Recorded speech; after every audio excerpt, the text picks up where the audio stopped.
Hey guys, I am sorry for being a couple minutes late. And no, it was not because I'm back to Libertarian Standard Time. The truth is that I was actually sitting here at 5 p.m. Ready to go. For once. I mean, I was pretty close to being on time yesterday. Um, but I'm really, really angry about something. I am really angry.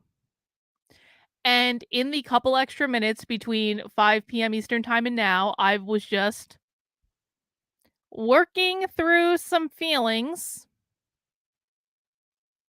and having a little conversation with myself about the information that I got today.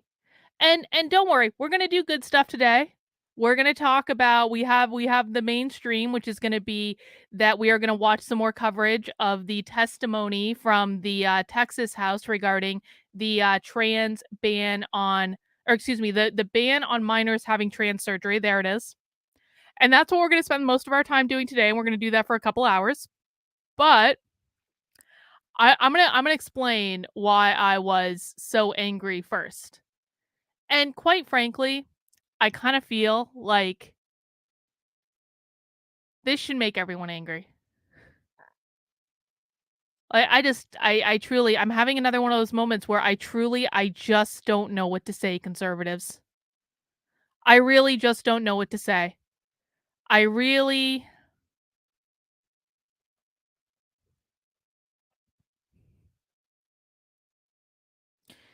if you are a conservative and you understand the problems with your own side, then what I'm about to say does not apply to you. And what I do not want to hear in any way, shape, or form in the chat is stop generalizing. I don't want to fucking hear it. I don't want to hear, I haven't seen that. I don't want to hear it. I don't want to hear any excuse. I don't want to hear any deflection. I don't want to hear anything like that. I mean, you can try if you like, but I just don't think you're gonna be here all that long. You know, it's funny. You guys know, like my core subscribers know, like I have this group of unhinged lunatics on Twitter, and I'm actually they're well, I mean they're partially related to why I'm mad. They always are because they are causing never-ending fucking chaos. But the reason I bring them up is that you know we're very used to the bullshit and drama that these people create perpetually because they are absolutely unhinged and deranged.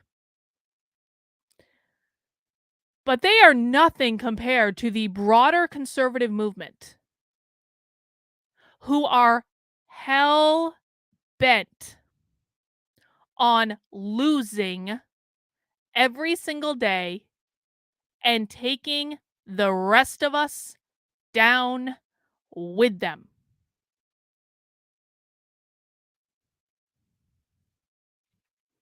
So today, I found out the following. I'm going to show you this Twitter thread that I wrote. Today, I found out that there's a person that was running for school board that used the information that they got from me regarding what is going on in the schools, or they use something from me, which you guys know that if I'm putting stuff out there, I absolutely have receipts to back it up every single time.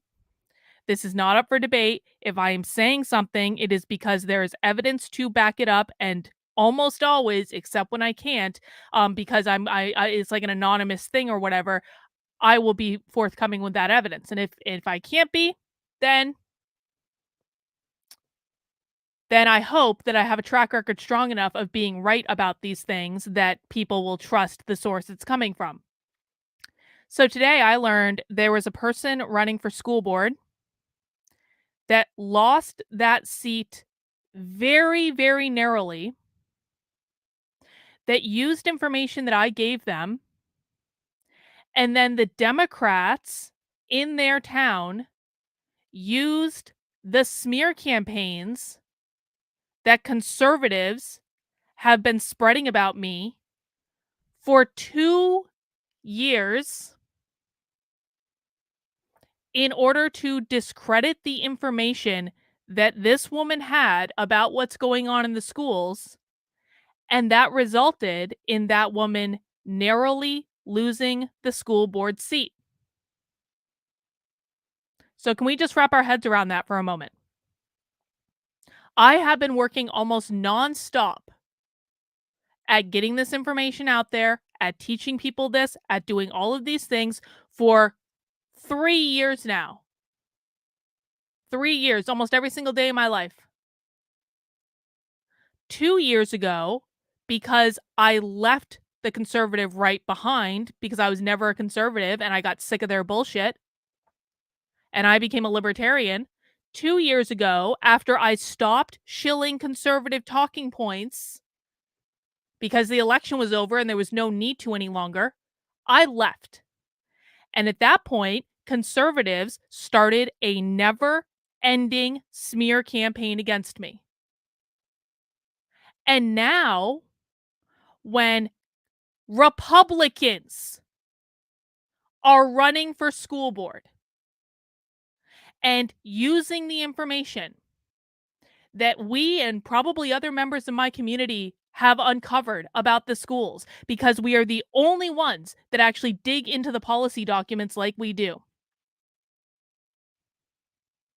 When that information is used in elections, the Democrats take the smear campaigns that conservatives and their influencers have been spreading about me that have no basis in reality at all for 2 fucking years.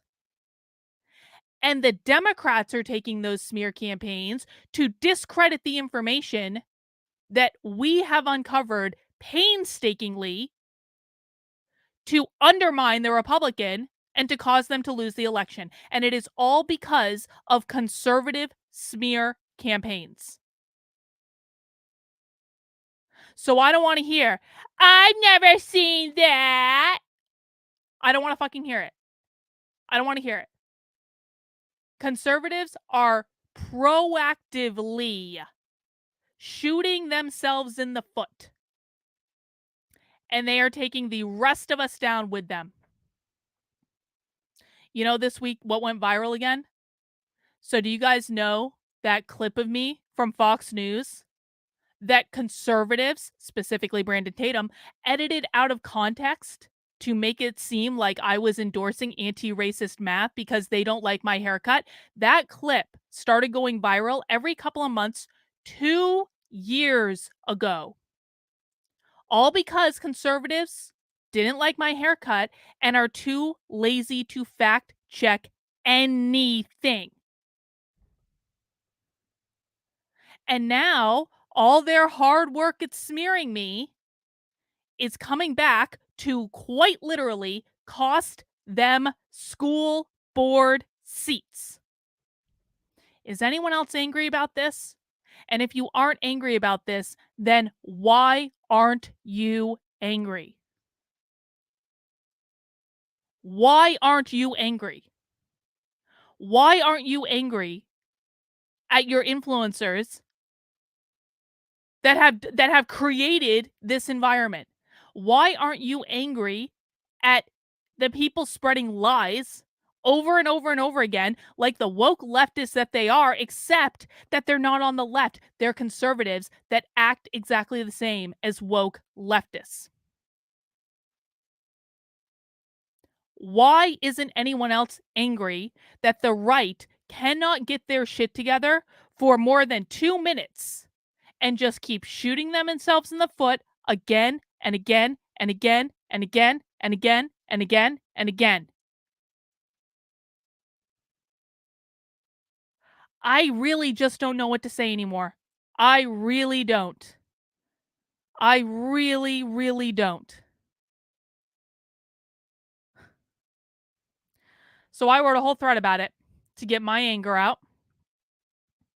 I said, truly, the biggest mistake I've ever made in my life was trying to help conservatives in 2020.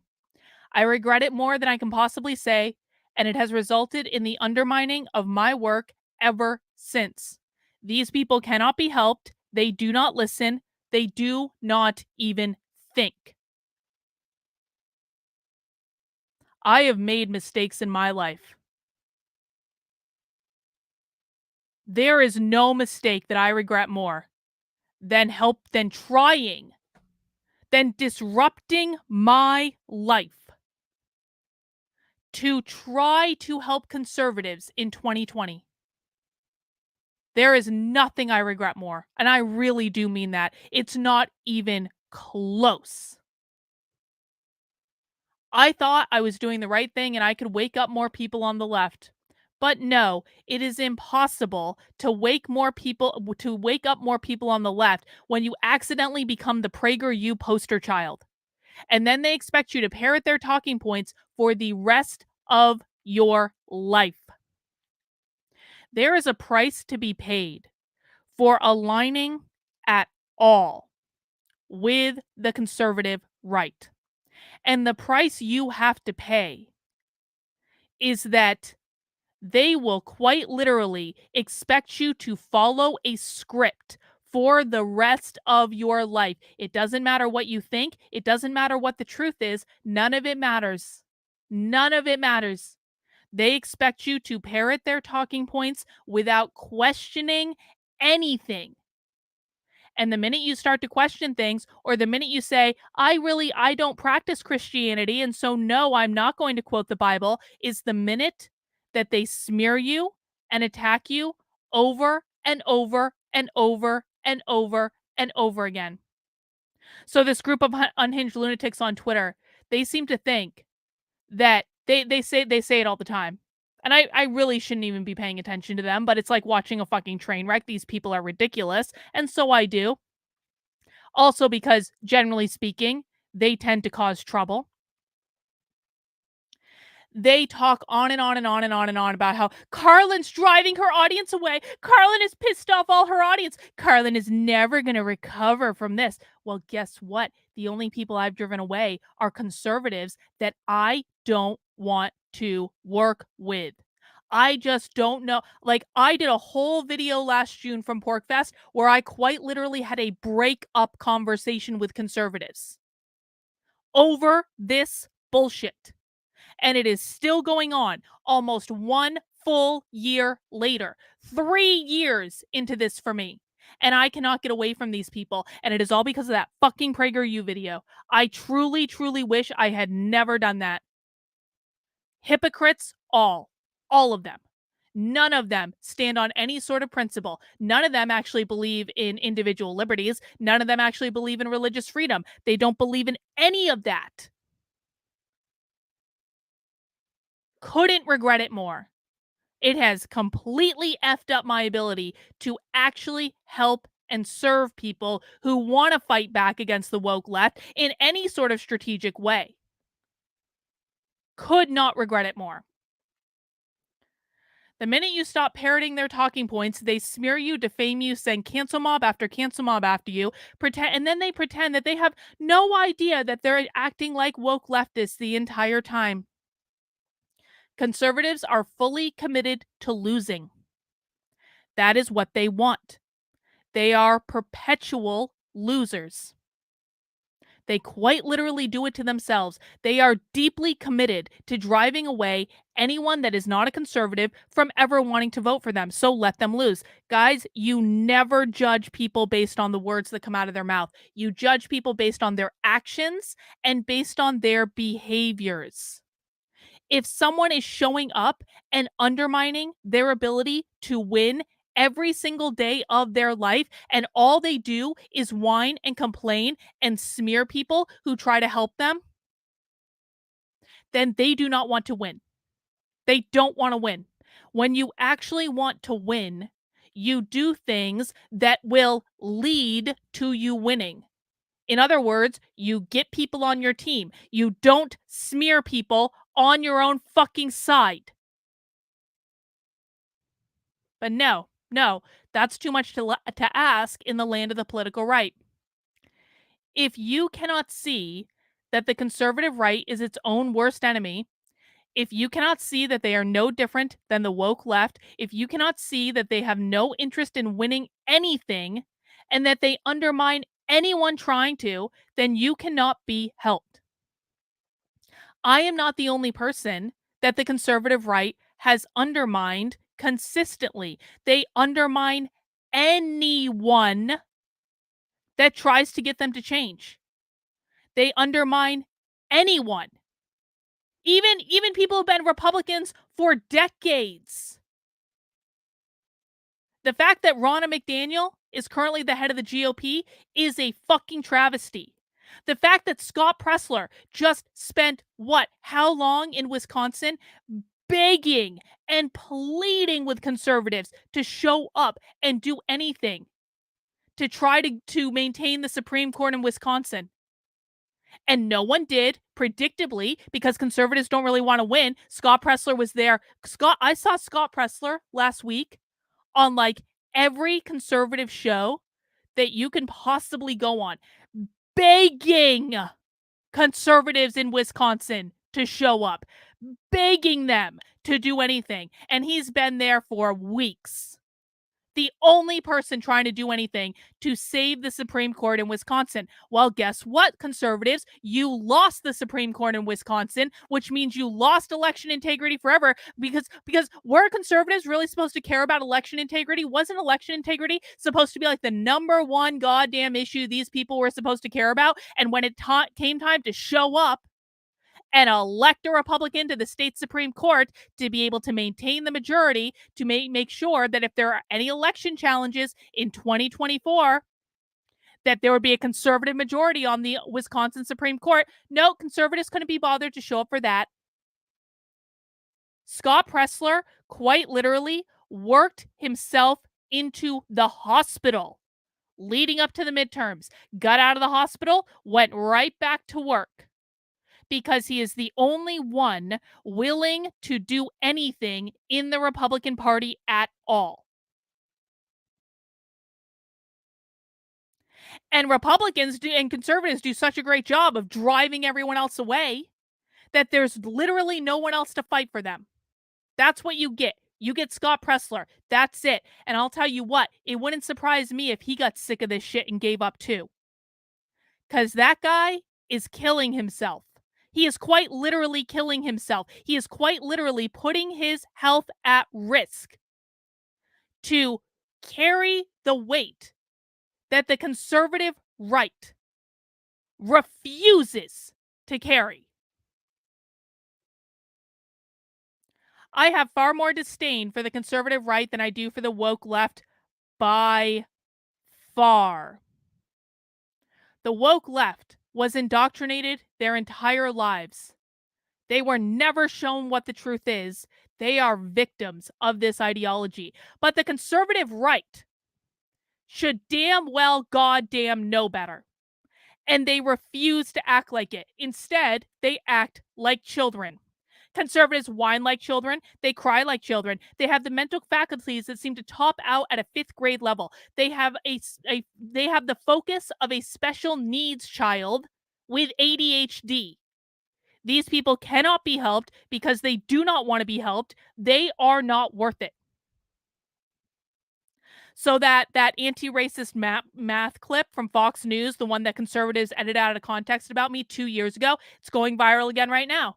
I know that because I know every time it goes viral. Do you know how I know? Because I have conservatives coming into my inbox saying, you think math is racist. 2 plus 2 equals 4. You're so stupid. Why don't you kill yourself? My inbox literally fills up with this bullshit. And every single time I say, yeah, you assholes edited that clip out of context. Congratulations. You are that fucking stupid. And so I finally just got fed up with it last night and I posted the full clip to my Instagram and I pinned it to the top of my feed because the full clip is about the Coke Be Less White story. The full clip proves emphatically that I never said the things that conservatives are saying I said. Didn't say the things that have resulted in me getting quite literally thousands of harassing messages from conservatives over the last 2 years. thousands of these. And do you know what the response was from conservatives in the comments on Instagram? I've never seen conservatives doing that to you. Are you sure they're not leftists? I've never seen it. What are you talking about? Why are you generalizing? And do you know what I say to them? Have you gone and said this to the people who edited this clip out of context and have been spreading it all over the internet for 2 fucking years, even though they all damn well know better? Well, why are you generalizing? And the reason I bring this up is that conservatives will never call out their own side. They will never hold their own side to account. They will never stop this bullshit. But you know what they will do? They will whine and complain and scream and cry and have literal temper tantrums in the comments on my post where I'm saying, you assholes edited this clip out of context. I am sick of this shit. It's been going on for 2 goddamn years. They'll put all their energy into whining and complaining in my comments, but they will put exactly 0 energy into fixing their own side and to preventing this from ever happening again. Which means it will happen again. It'll happen over and over and over and over and over and over and over. I've seen it happening to other people. I am not the only person that conservatives do this bullshit to. At all. In any way. So I ended the thread. The only people worth helping are disaffected people from both tribes, the people who are done with the bullshit and the tribalism and who actually care about creating a better path forward. Everyone else is the enemy, and I have no problem treating them as such. I do not want to work with crybabies. I do not want to help crybabies. I do not want to help victim conservatives who are too cowardly to stand up and do the right thing when their own side is costing them election after election after election after election. So all those people who are like, Carlin's so mean to her own audience. Carlin is driving people away. Carlin will never be able to build an audience. I don't want conservatives in my audience when conservatives are unwilling to behave like adults. If you happen to be a conservative and you understand the problems on your own side and you are willing to acknowledge the problems on your own side and you are willing to come into the room and behave like an adult, not an unhinged fucking toddler, then you are welcome to stay. But if you are just going to come and whine and complain and distract and sabotage and not listen and not do anything differently than what you've done before, because I hate to break it to you, conservatives, what you have done before is not fucking working. You are losing again and again and again and again and again and again. You are driving people away. No one wants to support you anymore except people on your own damn team. And even they think you're full of shit most of the time. So what you are doing is not working. And if there cannot be an acknowledgement that what you are doing is not working, please stay the fuck away from me. I truly mean this. I truly mean it. I only want to work with people who are hinged into some semblance of reality. I only want to work with people and have people in my audience that want to win elections.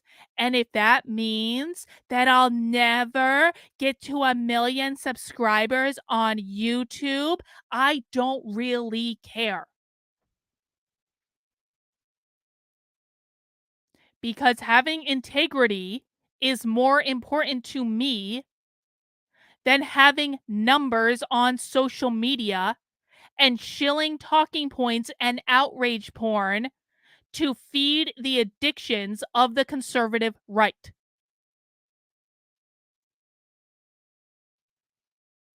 I cannot. I will not. And if the fact that your own team is costing you elections does not make you angry, the fact that your own team is losing school board seats, just handing them over to the Democrats, if that doesn't make you angry, I don't know what we're doing here. I don't know what the point of this is. Why are we even pretending that we care about fighting back if we are unwilling to do what is required to actually win?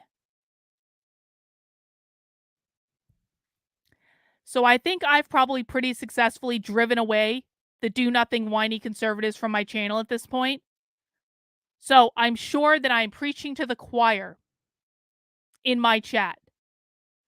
But I cannot even begin to tell you guys how infuriating this is to me. I really can't. I really can't.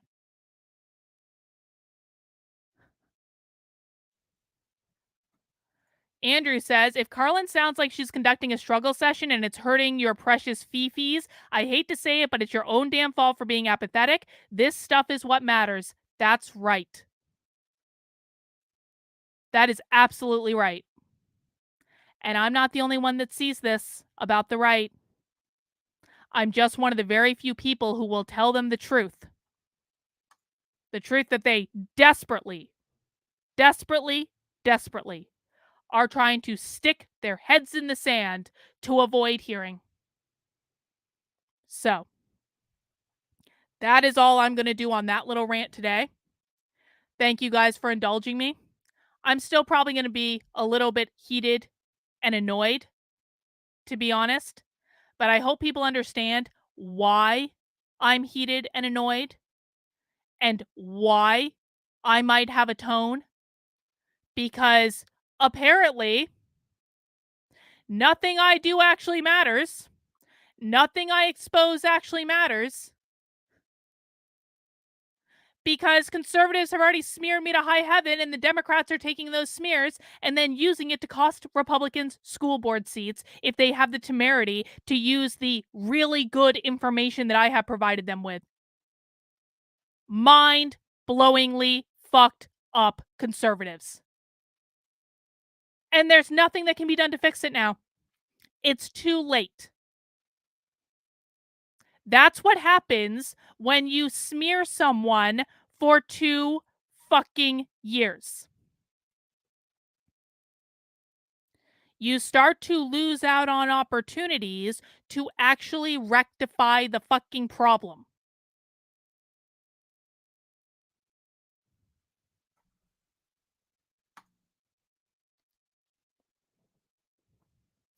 If only I had written a whole fucking book about that, Molly. Oh, wait. I did write a whole book about that. You can find it in the description below. And I promise you, if you think that you are less retarded than the left, I've got some news for you. The left is kicking your ass up and down every single day. You want to call them libtards? No, no, no, honey. No, no, no. If you guys are really losing to libtards every day of your life, then doesn't that make you the retarded one? Doesn't it make you the retarded one if you can't beat the pink-haired libtards?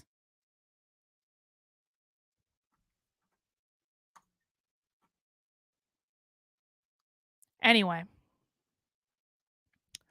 So, we have important stuff to do today, guys. We have much more interesting stuff than me bitching and complaining about how messed up conservatives are again ad nauseum for the 11,000th time. What we're going to do today is continue watching the Texas House of Representatives hearing. This is from 10 days ago. It was on March 27th. And this is an extremely long hearing and set of testimony regarding the ban on trans surgery for minors in the state of Texas. That is a bill that is currently under consideration. I don't think it's been passed yet or anything. So this was the testimony for that bill in the House. So what we have seen so far, this is the third stream in which we are watching this testimony. We have seen testimony from people on both sides of the issue. We've seen testimony from doctors. We've seen testimony from psychologists. We've seen testimony from one detransitioner so far. I think there's going to be more detransitioners in the episode today. So we're just going to keep watching. We have found the first two episodes of this to be extremely beneficial. The things that we are going to be looking for on I'm sorry, we have to do a Republican retard break. Just sounds like you're kind of desperate for Republicans to do something. I don't even know what that means. Please go and start a riot, be violent, do anything bad. Unfortunately, you're sticking to the plan. Molly, tell me you haven't read the book I literally wrote about fighting back against the woke left without telling me you literally haven't read the book that I wrote on the topic that you asked about.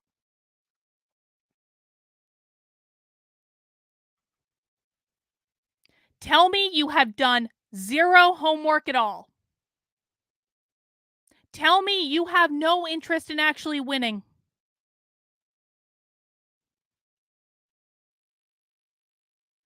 I mean, thank you for being a great example of exactly the type of conservative retard that I was screaming about for the first half hour of the stream. I really do appreciate it. But this is the problem. This person is demonstrating spectacularly that conservatives don't listen. Conservatives are not interested in facts. Conservatives are only interested in whining. They make shit up out of thin fucking air. They don't take any time to understand what they're talking about at all. And then if you say something that hurts their fragile feelings, they will cry and cry and cry and cry and cry and cry until you block their fucking asses so they can stop crying. If anyone has any questions about what the plan is or the ideas that I have, then you can go buy a copy of my book. It's called Actively Unwoke, the ultimate guide for fighting back against the woke insanity in your life. And I promise you, conservatives, had you morons bought my book 2 years ago when it came out and read my book and started implementing strategies from my book, you would be in a significantly better position than you're in right now.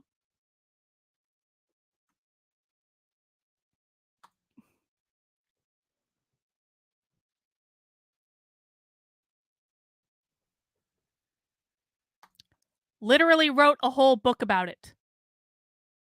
As I've already said on this stream. See, it's like magic. I can just sit back and wait for conservatives to literally demonstrate my point for me.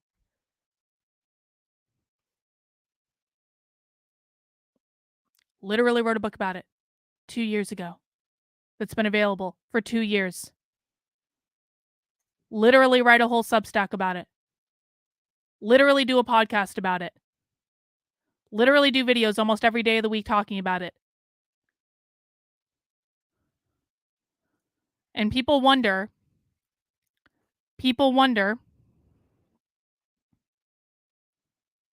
why I think I'm wasting my time. Molly, if you were asking about, or excuse me, if the woman I just had on the screen was asking about Molly's plan, Molly's already, I think, been banned from the chat by a moderator for being a bitch. So I don't know that we're going to get much on that today. Do you guys know why I have no problem with having a tone on my videos and towards my chat? Because I promise you, if you cannot deal with my tone, if you cannot deal with pushback from me, there is no way in this universe that you are ever going to be able to handle what the left will throw at you. If you get scared away by me, if you run away crying into your pillow tonight because the mean woman on the internet was mean to me, I promise you, you will have no ability to defend yourself against what the left will do to you. It is not possible.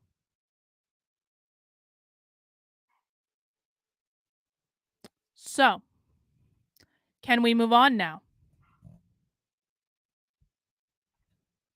I hope so. There are some things. Milo says, Carlin, you're a hardcore reminds me of my favorite teachers growing up. Well, you don't learn from people who are unwilling to challenge you. I'll tell you that. And the smart conservatives always understood that they were being challenged. My miscalculation in how I speak to conservatives is that there were enough stupid ones, and I'm talking just low IQ people, that would not understand that being challenged is actually a good thing. And it's those conservatives whose whining and crying all over the internet has now quite literally and directly cost them school board seats.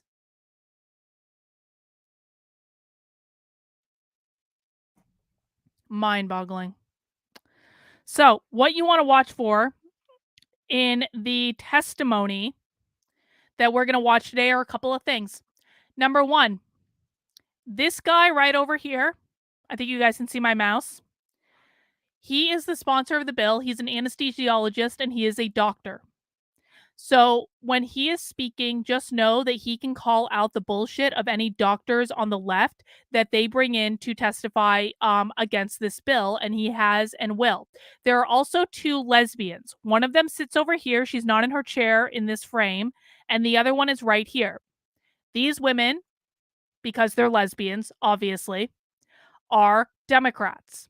They are going to be uppity bitches in this proceeding. Now, there's also a dude over here, I think it's this guy, who basically thinks that trans surgery on minors is like child abuse. So we've got an extreme array of opinions in this room. Now, what I want people to listen for are a couple of things. Number one, we want to listen to the nuanced arguments that people are making in favor of banning transgender surgery for minors in the state of Texas, because they're giving us actually really good talking points. Whereas conservative influencers are going to go, all trans people are bad, we need to eliminate them, because they're fucking morons. Don't ever say that. First of all, it comes across as really transphobic, like in real life. It comes across as really bigoted. It comes across as you guys being the people that the left has wanted you to be for years. Instead of saying we have to outlaw transgenderism like the Daily Wire would, what I want you to consider is the more nuanced and effective arguments that are being made in this testimony.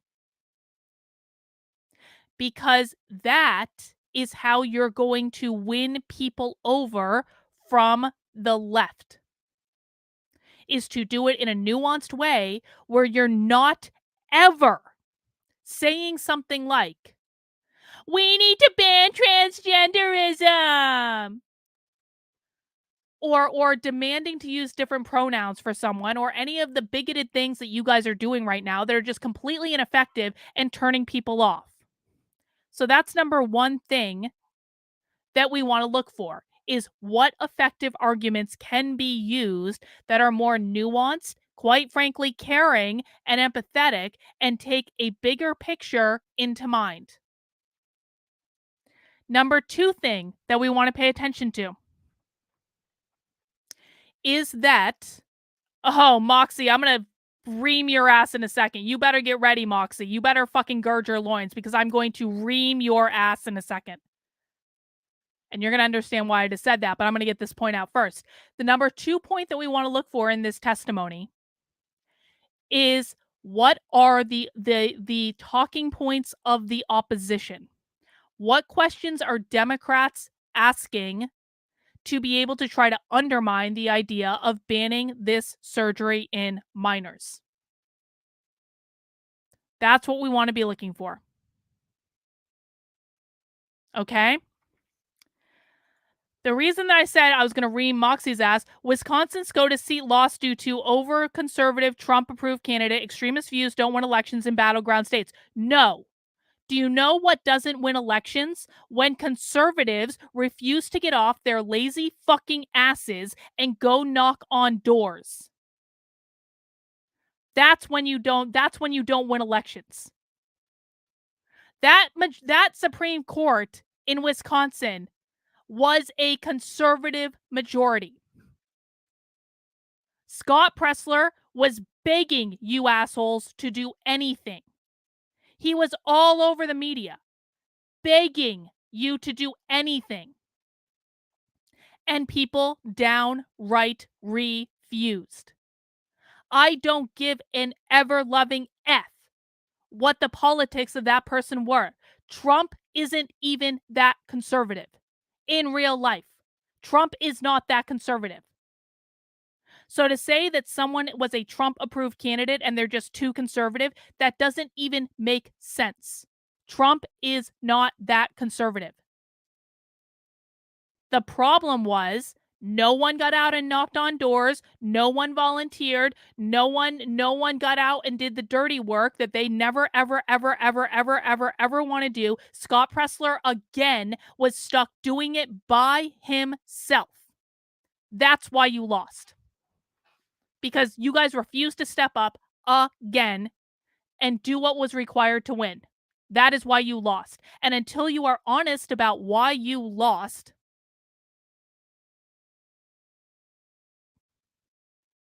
I just don't even know what to say. I just don't even know. Oh, so Bob, you're justifying.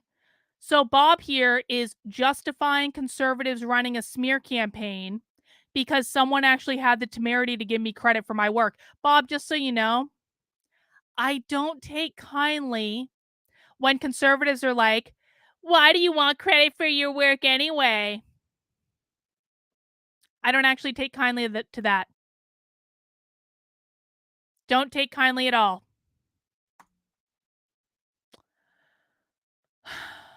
Quite a bit, Sam. There's been quite a bit of yelling so far today. So we are going to spend the rest of our time watching this testimony. I've got a couple things I need to talk about before we get started. Number one, I would like to be done by 8 o'clock tonight because I want to go watch Joshua's stream. Joshua the Psychic, who is on the channel once a week. He has his own YouTube channel, and he is doing a stream tonight about the psychology, or not the psychology, the astrology, rather, of Eileen Wuornos, who was the character in Monster. And so he's looking at the real life serial killer and talking about the astrology of it. And I want to watch it at 8 p.m. And so we need to wrap up by 8 p.m. today for me to go do that. So we got a couple of hours. So we got plenty of time.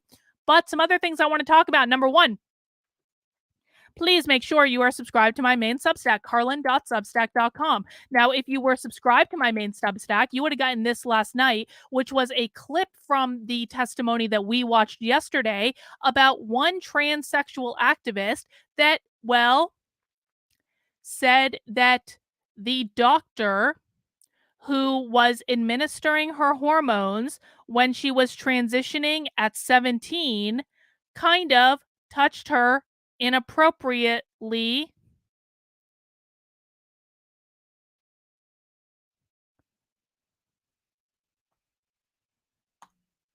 I wish this was the truth, Bob.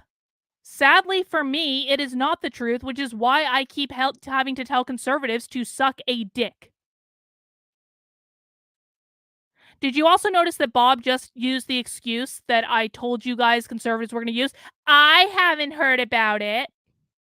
That must mean it's not happening. Must mean I'm just making it all up. Just figment of my fucking imagination. Anyway, If you want to subscribe to my Substack so that you can get news as soon as I am able to write it, please go ahead and do so. I also put a video up on the Substack last night explaining. I mean, I am not fucking around today. I really am not. I have fucking had it. I have had it with this bullshit. But if you want more nuanced arguments, you can get them there. If you don't want it, that's fine. Oh, look, Brian's fiance saw it on TikTok just the other day. Huh, seems conservatives are still talking about me, as it turns out.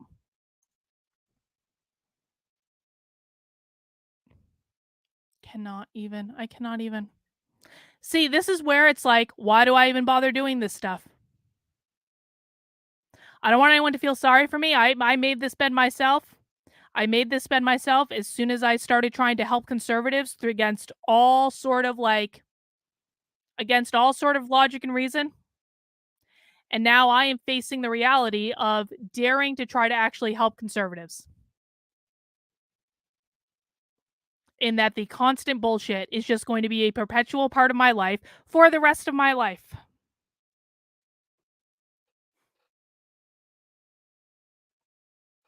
For the rest of my life, I will have to deal with this.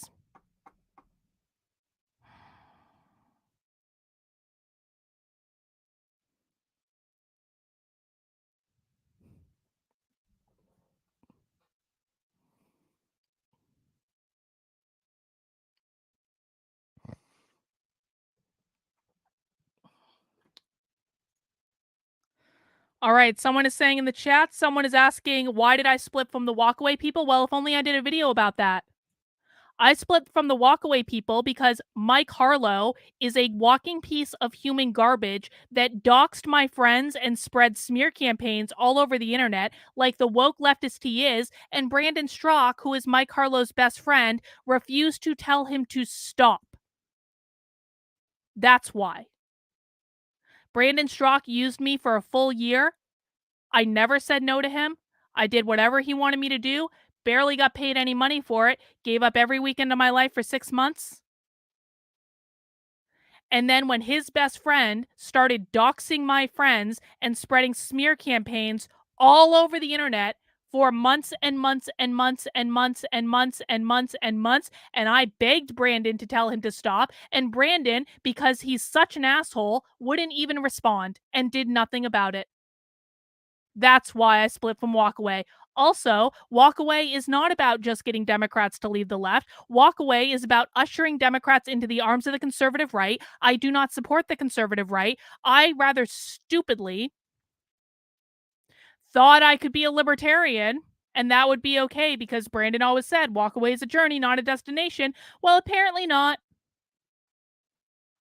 Apparently, being a libertarian is unacceptable in the lands of Walkaway. So, to answer that question on Rumble about why I split from Walkaway, that is exactly why. And there is a video on my YouTube channel explaining it when it happened. And you are welcome to go back and watch it. I don't remember if it's on Rumble or not, but it is absolutely on my YouTube channel. So, there you go. I appreciate you asking on Rumble. All right, guys, one more thing I want to announce is I do have another. See, it almost seems ridiculous to even do these announcements now because it's like I'm in such a pissy mood that it doesn't even matter, but I'll show it to you anyway because the show must go on, I guess, even though, whatever.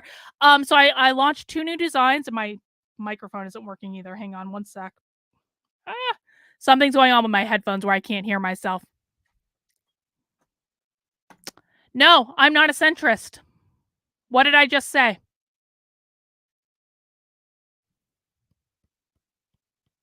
Practice some listening. What did I just say? Not a centrist at all in any way. I launched 2 new designs in the Unwoke art store today. You can go and see them. They are of Mao, although this one kind of looks a little like Mao and Xi Jinping together, which I think turned out a little bit weird, but I like it. So you can check that out in the Unwoke art store if you want to. Aha! Someone listens to me. No, libertarians are not centrist. Libertarians are usually more right-leaning than conservatives. So, guys, that is all the complaining that I'm going to do.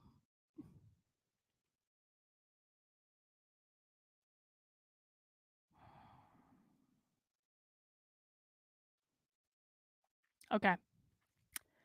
From now on, I will be timing out anyone who asks batshit and insane and stupid questions in my chat because I just can't deal with it anymore. Okay? So if you have questions that I've already answered, keep them to your fucking selves. That's the mood we're in today. Krista says, I think it's really too bad that a lot of right-leaning people can't try to stick together to fight the bigger problem that we all obviously have a problem with. That's why the left continues to win. That is exactly right. That is exactly right. They will make us all lose, and they just have no semblance of reality that they are the ones causing the loss. All right, guys, let's get into it because I am tired of yelling and I just can't take it anymore, and I'm too old for this shit. So we are going to watch some more testimony. We're going to go for a couple of hours. We're going to get as long as we get, and we're just going to see what's happening. I do appreciate, I should say this, for the people who have been listening to me whine and complain now for 50 minutes and generally have a bad attitude and are sending positive messages into the chat because you understand why I'm pissed off. I really appreciate you. I appreciate everyone that understands why this is really upsetting. I appreciate everyone that actually wants to put work in to win. I appreciate everyone who is actually willing to show up and listen. I appreciate everyone that calls out the bullshit on their own team. I really, really do. I don't always say that enough, but I really do. This is part of the reason why I made my Substack behind a paywall, because I want to be spending more time talking to the people who actually appreciate the work I'm doing, not the people on the conservative right who are constantly trying to undermine it. Everyday Therapist for the beer fund. Thank you, Everyday Therapist. I will be spending that on beer tomorrow for happy hour, so I do appreciate it. And Stephanie, no worries. I really do appreciate it. I'm glad you like my work. And I want to say this, Angra said, about 10 minutes behind and I lean conservative. Carlin is totally correct with her rant. Both parties suck, but Republicans are worse. They hold themselves above. They don't change or learn. Thank you. Well, thank you for saying that. Because honestly, guys, I know there's a lot of you that are more conservative that agree with this. But I promise you, if you don't speak up and say something, your side will never, and I mean never, change. It will never get better. It will just continue to get worse. If you agree with this, you have an obligation to speak up if you ever want to win again in your lifetime. And if you don't want to do that, then there is quite literally nothing that anyone can do to help you. There is nothing. There is no amount of money. There is no amount of strategy. There is no amount of people. There is no amount of door knocking. There is nothing that can help you if your side does not change. And I hope people step up. I really, really do. But for right now, let's dig in and listen to some testimony. Gonzalez. Frank Gonzalez. I'm going to drink some water because I was yelling for a while.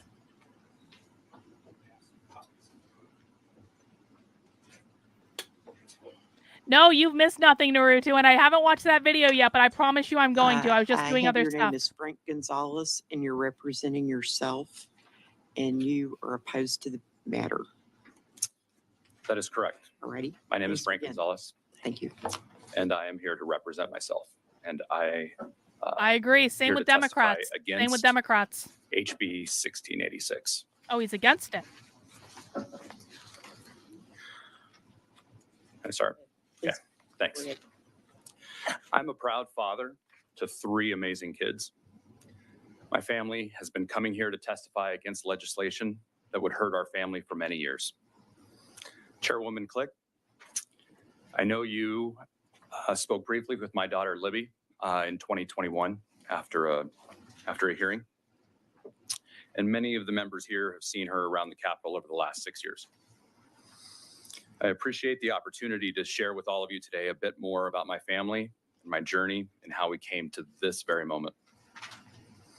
As you can imagine, it's not easy to share so much personal information, but I feel strongly at this point that we've run out of other options.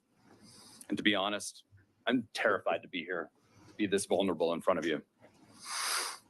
So I hope that you'll understand the impact this proposed legislation will have on my family and my ability as a father to keep my children safe. When Libby was born, we thought we had a son. We were over the moon. My wife was and still is an incredible mother.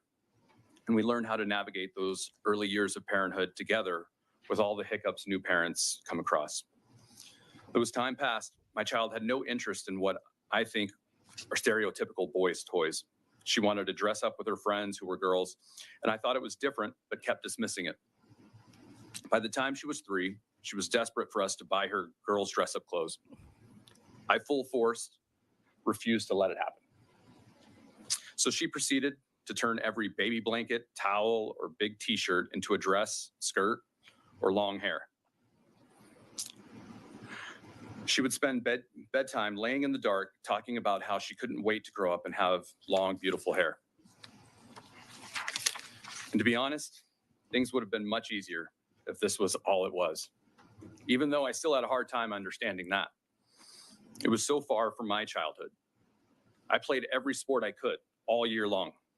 And when I wasn't playing sports, I was hunting and fishing.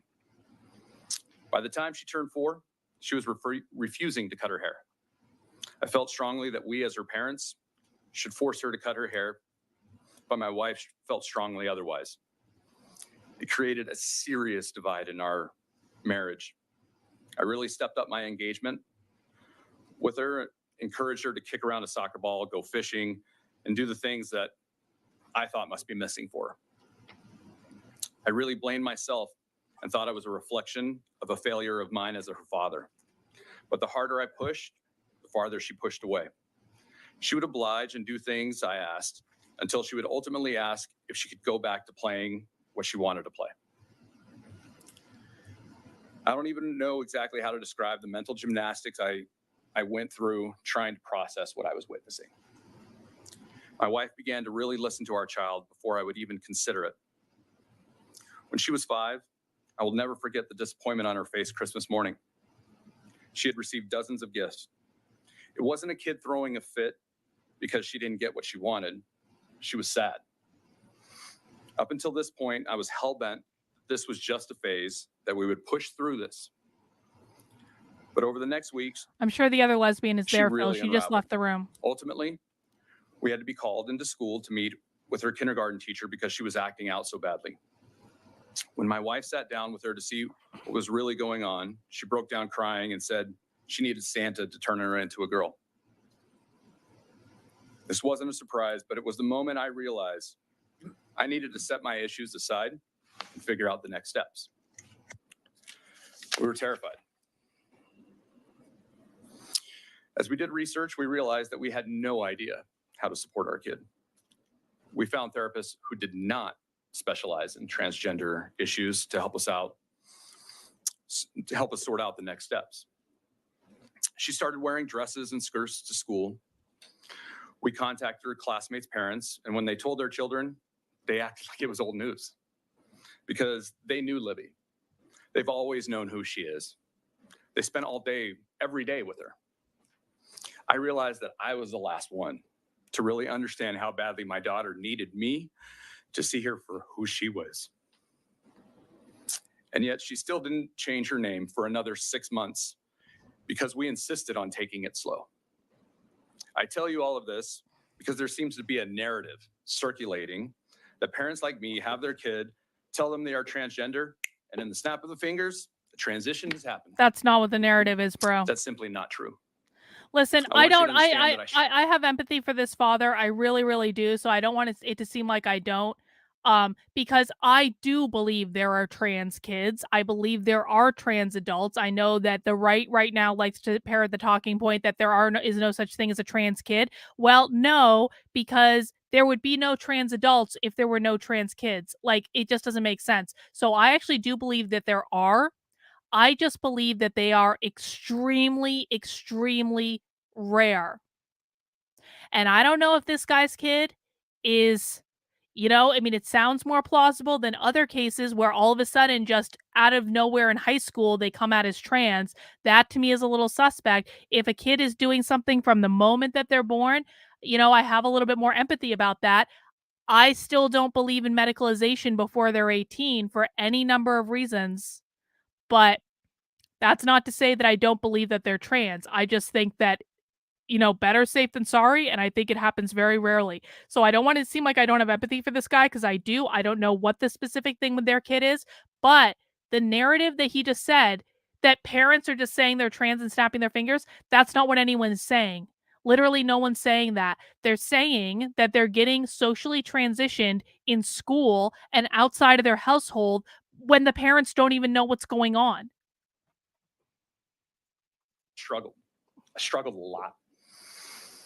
My wife struggled too. Like, if I had to wait until I was 18 to get a tattoo or to pierce my tongue, you should have to wait until you're 18 to have permanent surgery done to alter your body in a significant way. I'm sorry, that's just how I feel about it. I don't think it's unreasonable. Different struggles, but it really put a strain on our marriage until we could come together and figure this thing out. I don't expect you to understand all of this.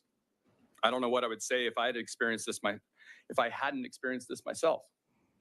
Never did it cross my mind when I became a parent that this is where I would end up 13 years later, standing in front of you. We're a regular family with a really regular life, juggling kids' schedules, working and getting dinner on the table. But coming here is now part of what I need to do as a father to keep my family safe and healthy. Fortunately, things seem to settle overall for Libby. She still has the same best friends from preschool and a ton more. She returned to being the happy, outgoing kid we know and love, which is what the research shows happens to most of our kids when they are supported. We've been really careful to make sure that she's in safe places. Her teachers, classmates, our neighbors, the people that know us and know Libby are here to support her and make sure she has every opportunity to thrive, just like her friends and classmates. But I should also tell you that as she began to get closer to puberty, it became harder for her to sleep. She began to have anxiety about her development. After years of providing Libby with the most supportive environment we could, we had a series of very extensive consultations with a team of physicians and health professionals. And with a very clear understanding of the risks and benefits, we allowed Libby to begin puberty blockers. Here's the thing. We're the type of family that uses Tylenol sparingly. So it was a real struggle for my wife and I to wrap our heads around any kind of healthcare Libby might need. We also knew that she was living in terror of her body changing. I can't begin to imagine what that must feel like for her. She began to sleep solidly through the night almost immediately when she understood that the puberty blocker would help prevent or at least delay changes in her body that she feared. I didn't bring Libby today because she shouldn't have to come back here. Again, this is terrifying and traumatizing for her to have to constantly defend herself publicly. But I'm her father, and I'm here to tell you that you don't have to understand her, but I ask you to allow me the right to support and protect my family, including my transgender daughter. Just like any other parent, all I want is for my kids to be happy and successful in life. I've had some major doubts, but since I set aside my own issues. Hang on, I got a super chat from Naruto. Just started. Oh, wait, that's not the right one. Oh, I was scrolling through the chat, Naruto, and there's another one. There we go. Trans kids exist. The number of them is blown out of proportion. Trans away the gay is a phrase for a reason. Yeah, I agree with all of that. I do. And I feel for kids that are born into this. I mean, it can't be easy. It cannot be easy. But that doesn't mean that making decisions about your body that are permanent, that are irreversible, that will sterilize you is a good idea before you're 18. Thank you for the super chat. And supported my daughter, I have no doubt in my mind that this is the right thing for her. And we have all the evidence watching her thrive. I am begging you as a father to trust that I know my kid. She has been persistent from the moment she could talk. And this is what sets apart transgender kids. If you pass this bill, I'll be forced to uproot my entire family, our livelihood, and leave the family and community support we have around us. It would be devastating to all of us, but it would be the only choice to keep my daughter safe. Please don't put me in that position. I urge you to oppose HB 1686.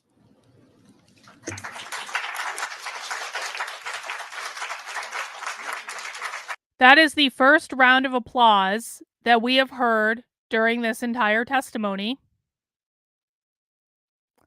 And there were a lot of Republicans in that room. Why weren't Republicans clapping every single time that someone from their side came up and gave testimony? This is what I'm talking about when I say they don't want to win. Questions, members? Representative Jones. Well, Frank, thank you so much for the testimony and sharing that story. We've heard a lot about undue influence when it comes to children transitioning or families having to make the hard decision about transition. Where do you feel Libby received the language at such a young age? Was it the internet? Was it other circles? Where did the language come from at such a young age? So until she met a transgender person, she thought she was the only one. She thought that she was carrying this burden herself. She had no other influence. So that's not our experience. What was Libby watching television? Representative Smith. Thank you, Madam Chair. I'm going to bet Libby was. Thank you, Mr. Gonzalez, for being here. You're going to make Texas a better place with your I hope so. testimony. However, this committee comes down, you're taking part in the process and providing us great information, and I appreciate it very much. I looked over your statement. Thank you for providing this to us. I was listening to you. I didn't hear how old she was whenever you began the puberty blockers. Could you tell us that? Well, I'm not comfortable sharing some of our private healthcare information, but I'd be happy to speak with you privately. Perfect. Yep. Yep, we can do that. Happy to do that. I mean, 'cause public record, you know. Yeah. Well, and thank you. That'd be great. Thank you for your time. Yep. Appreciate it. Representative Collier. Yes, thank you so much. Mr. Gonzalez, I appreciate you sharing your family's story. And I don't know and understand everything, but what I do understand and connect with is your desire to get the best healthcare for your child. And so what I'm concerned about for you and Libby and your family is what would happen if you're not able to get this healthcare for your family. They would have to move. Too bad, so sad. What will happen? So as a father, Or I'm go gonna to do the another best thing state. that I can do and keep my daughter and family safe. And so we would be forced to leave the state. Okay, so then is that your biggest fear for Libby and yourself, is that you have to Listen to that guiding question. Listen, that state rep is being such a snake because like she was like, okay, so what are you going to do if this bill passes? And he's like, well, I guess we'll move. Okay, so like how Republicans are going to hear that is one less Democrat in Texas. That's pretty great. Get the F out. And so like that's not going to sway Republicans. Like we have to move out of state. Okay, you're welcome to leave. There's the door. So because that answer is not going to be effective, the state rep came back and she was like, no. It can't be that simple. Wouldn't it be even more dangerous than that? Wouldn't you fear that your child would commit suicide before you had a chance to move? She's trying to get him to say something like that. Move and uproot your whole family. That is my biggest fear. And so, one of the things you talked about was that you started to look for options. You wanted to see if there was something out there. Did anybody force you to do anything that you didn't believe was helpful for your child? Absolutely not. You know, we spent years with. We spent years just supporting her, and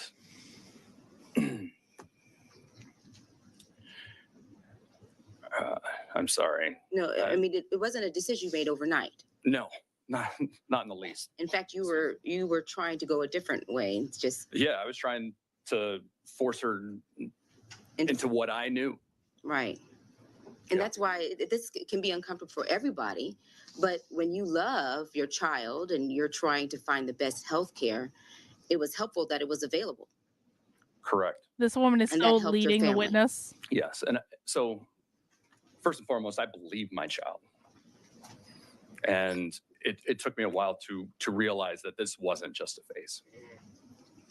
But once I saw everything and saw her really come back to us, that's when I knew.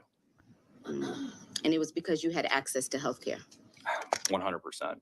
Thank you. Representative Tinderholt? Thank you again, Madam Chair. Thank you, Frank, for being here today. I couldn't imagine this. I have a couple of small children. You stated that you would move if there's loopholes in the bill that allow you to order drugs into the state, or if you could leave the state and do surgeries or any of the types of things you need to do and then come back. Is that something you would consider?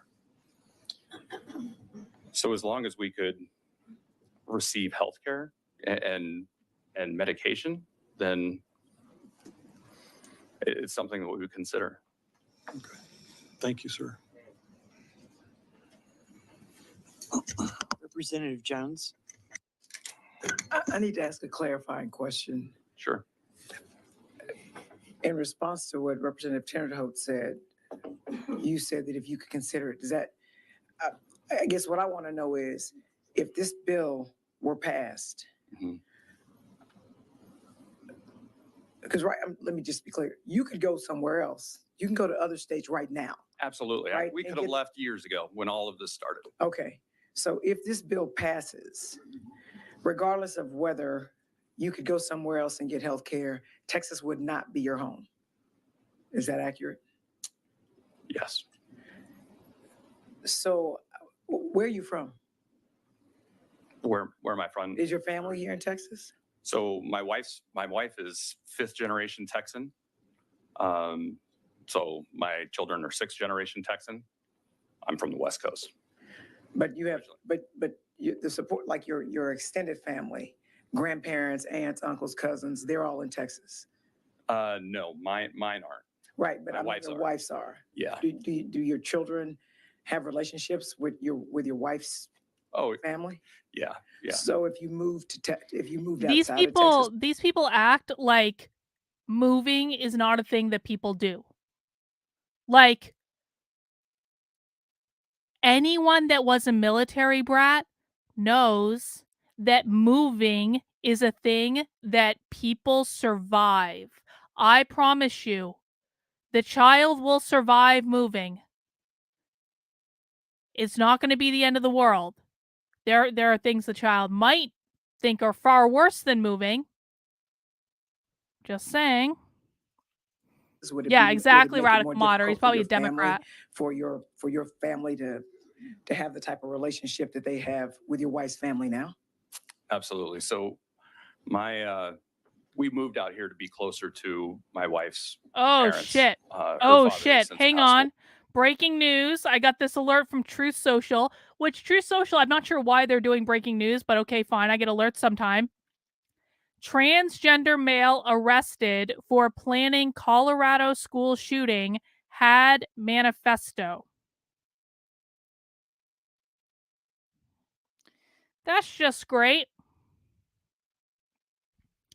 You know, I gotta say, like, James Lindsay has been calling the drag Floyd thing for months. James Lindsay is basically saying that the left is, like, salivating at the opportunity for, like, a drag queen or a transgender person to be murdered so they can lift that person up and make them a martyr.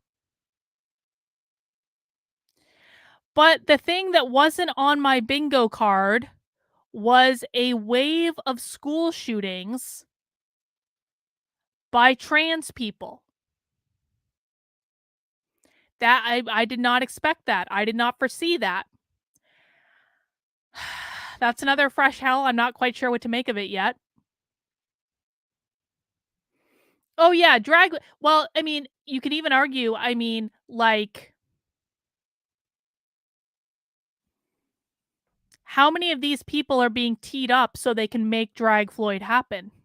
Because you know, every single time there is a transgender school shooter, and there have been a couple of them now, in addition to that nightclub one that was non-binary, every single time there's a trans school shooter, and then the media lifts that person up as though they're a hero, it's going to make the right more pissed off than they already are. And then someone on the right, because they're morons, is going to do something stupid. And they're going to say, well, the media is to blame for reason X, Y, B, and Z. Milo saying the last 4 were trans. 5 now, if you count this one. Someone on the right is going to do something stupid. I promise. Someone on the right is absolutely going to get pissed off at the fact that the media is treating these shooters differently than other shooters, and they're going to do something stupid. Way. And we're close with her mom. Her mom is watching my youngest right now. She's very, very much a part of our lives. We have Sunday dinners all the time, and she's there for every birthday. And you know, she's just a normal part of our lives. To not be there would change the dynamics significantly. If you don't mind me asking, or I shouldn't ask how old a woman is. I'm 57. I don't have it. But does she need your help? I mean, would she be okay being here by herself, or does your family provide her with anything? Your grandmother. My mother-in-law? Yes, your mother-in-law. She's in good health right now. Yeah, she doesn't need help. You know, she's a widower, and it's a hard time for her. You know,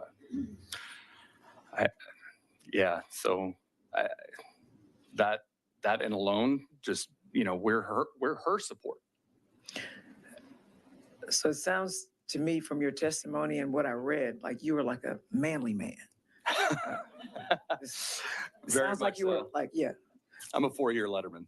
Okay. Me too. Ah. Okay. 3 sports. We don't want to go there. More than that, but it's okay. What did you have to do, like, even emotionally for you, to have to recognize that your little bitty baby who wasn't influenced by the internet, but who just was born in the wrong body, did you have to seek psychological counseling? So my wife and I have both had counseling through this. And, you know, I'll just go back and just say that, you know, when my child was first born, I remember having this feeling of like, oh my gosh, here's this precious being that has the potential to be anything in life. And I remember this wave of emotion of, as a parent, as a father, I just don't want to screw it up. You know, I think parenting is one of those imperfect things. you know, and you do the best you can with the knowledge that you have as it presents itself. And yeah. And so you said that your wife got it way before you did, which is, you know, women just, sometimes we just smarter. She is But, smarter than I am. But now, are you guys fine? I mean, are you guys fine? We are. She wishes I worked a little less hard sometimes, but yeah, but yeah, we're good. So do you believe that your daughter is like well adjusted now? Absolutely. My daughter is, you know, when I say she's thriving, she is doing great in school. She's got a ton of friends. She's happy. Most times when she comes home from school, she's smiling and can't wait to tell us, you know, every day at dinner, you know, when we sit there, we have gratitudes and then we talk about our day. So Oh, they're here's my definitely final liberal. question is Oh this. God, hang If on. you and We now know for sure that this is a lefty family. I'm going to tell you why. They do gratitudes at dinner. Now, I'm not saying that doing gratitudes at dinner is bad. I actually think it's good. I think that people should do more gratitude, should have more of a gratitude practice. If you did gratitude in the morning and then gratitude at night, you're like, even just for a couple minutes, your life will become exponentially better. So I'm not saying this is a bad thing. I have never met one conservative family who collectively had a gratitude practice. Maybe that's just a coincidence. I don't know. But not one single family that I've met has had a gratitude practice at dinner. That is like a woo-woo liberal lady thing where you got like this woke liberal lady that like goes to yoga and she's going to make her whole family do a gratitude practice after transing the child. So that's a lefty family for sure. if you and your wife were not allowed to determine the health care for your daughter, and let's say you didn't have an option to go to another state, you had to stay in Texas. Tell me, as a dad, what would happen to your daughter and your family? Well, I'd hate to think about that, you know.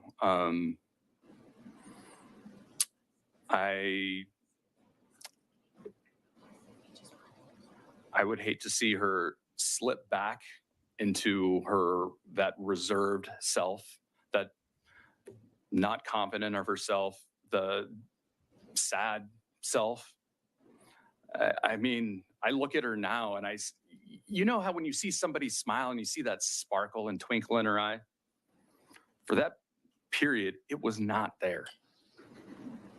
For a short period, it was not there. And I would do everything that I can. I mean, a parent's love doesn't stop, you know, and so I'm going to continue to do what I need to do to make sure that she is going to be healthy and safe. And I'll end with this. When you were talking about who she is now, once y'all figured it out with the healthcare providers, like I could see the glimmer in your eyes. And by me just merely saying, what if you were stuck in Texas and you couldn't get her the health care that you and your family and your doctors came to, I could see the difficulty and the sadness, and the glimmer that I saw in your eyes went away. So I think you helped me understand how it would affect your family. Thank you. Thank you. Other questions, members? Freddie, thank you very much. Excuse me. We're not able to, we have to maintain decorum in our hearings and during our committee hearings. And, you know, clapping is not appropriate. So please refrain from that. Oh, look, Republicans telling people they want to lose again as the chair of the committee. Like, I'm sorry. Clapping is not disruptive to anything. That was not disruptive. What that did is it presented a signal to the public about where people stand. So what does the conservative do? And I promise you that woman is a conservative. She's like, "Can we not clap, please?" Because her side doesn't clap. The left does. She knows that makes things look better for them. What if instead we actually implemented a strategy where when people bravely testified in favor of the bill, Republicans clapped for those people to present a public signal about what people actually think. But no, can't have that. Can't have a limited strategy. Can't do it ever. Chair calls Soren Aldalco. Oh, Soren. Soren was actually, so the first day that we watched this testimony, Soren was in the chat and she watched some of the testimony with us. Soren is a detransitioner. I've since connected with her on Twitter.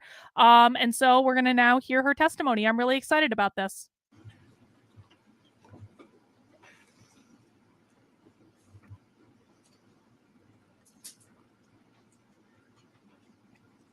The chair of the committee is not the same person who brought the bill. If you'll state your name Hi, yeah, I'm Soren Aldaco. and you're representing yourself as Yeah, I'm representing myself and I am testifying neutrally. neutrally. Okay, please begin your testimony.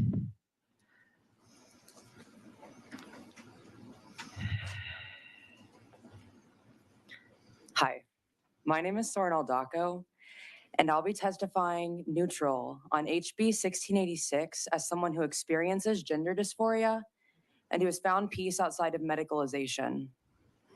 I believe that children deserve better than plastic surgery and hormones, but this legislature needs to prove to families that there is a path forward through expanded access and funding for mindfulness-based therapy programs. Oh, As contrary I like that. I like that a lot. I agree with that.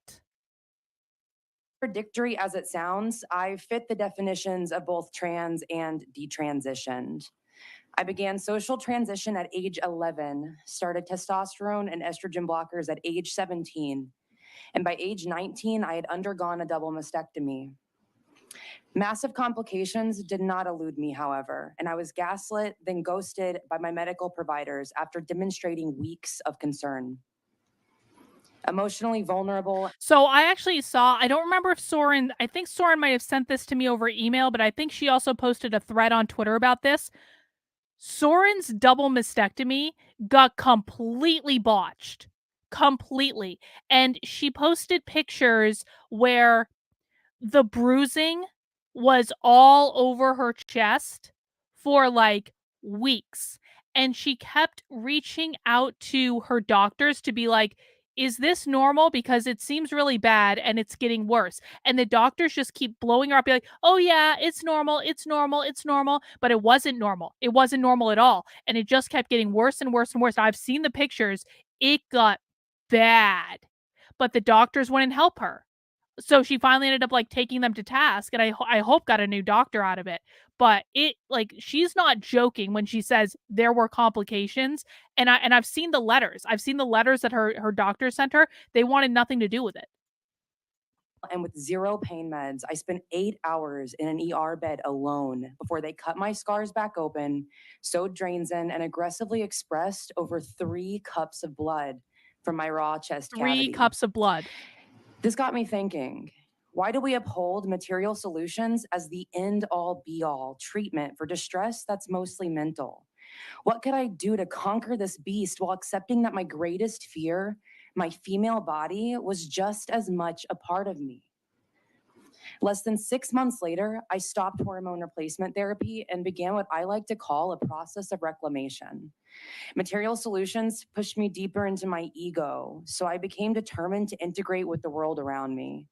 I questioned my conceptualization of manhood and womanhood in the context of sexism and pain, and I learned how we develop our sense of identity through comparison to other people, role models.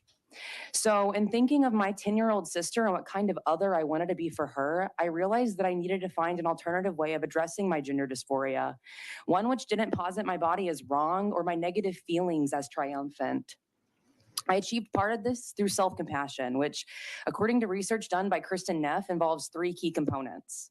1, mindfulness, or the practice of accepting negative thoughts and emotions, like gender dysphoria, for what they are. Common humanity, or the practice of recognizing that all humans are imperfect and prone to pain. And self-kindness, or the practice of extending grace to oneself always, especially when it's hard. Our handling of gender dysphoria is not an exception to this nation's mental health crisis.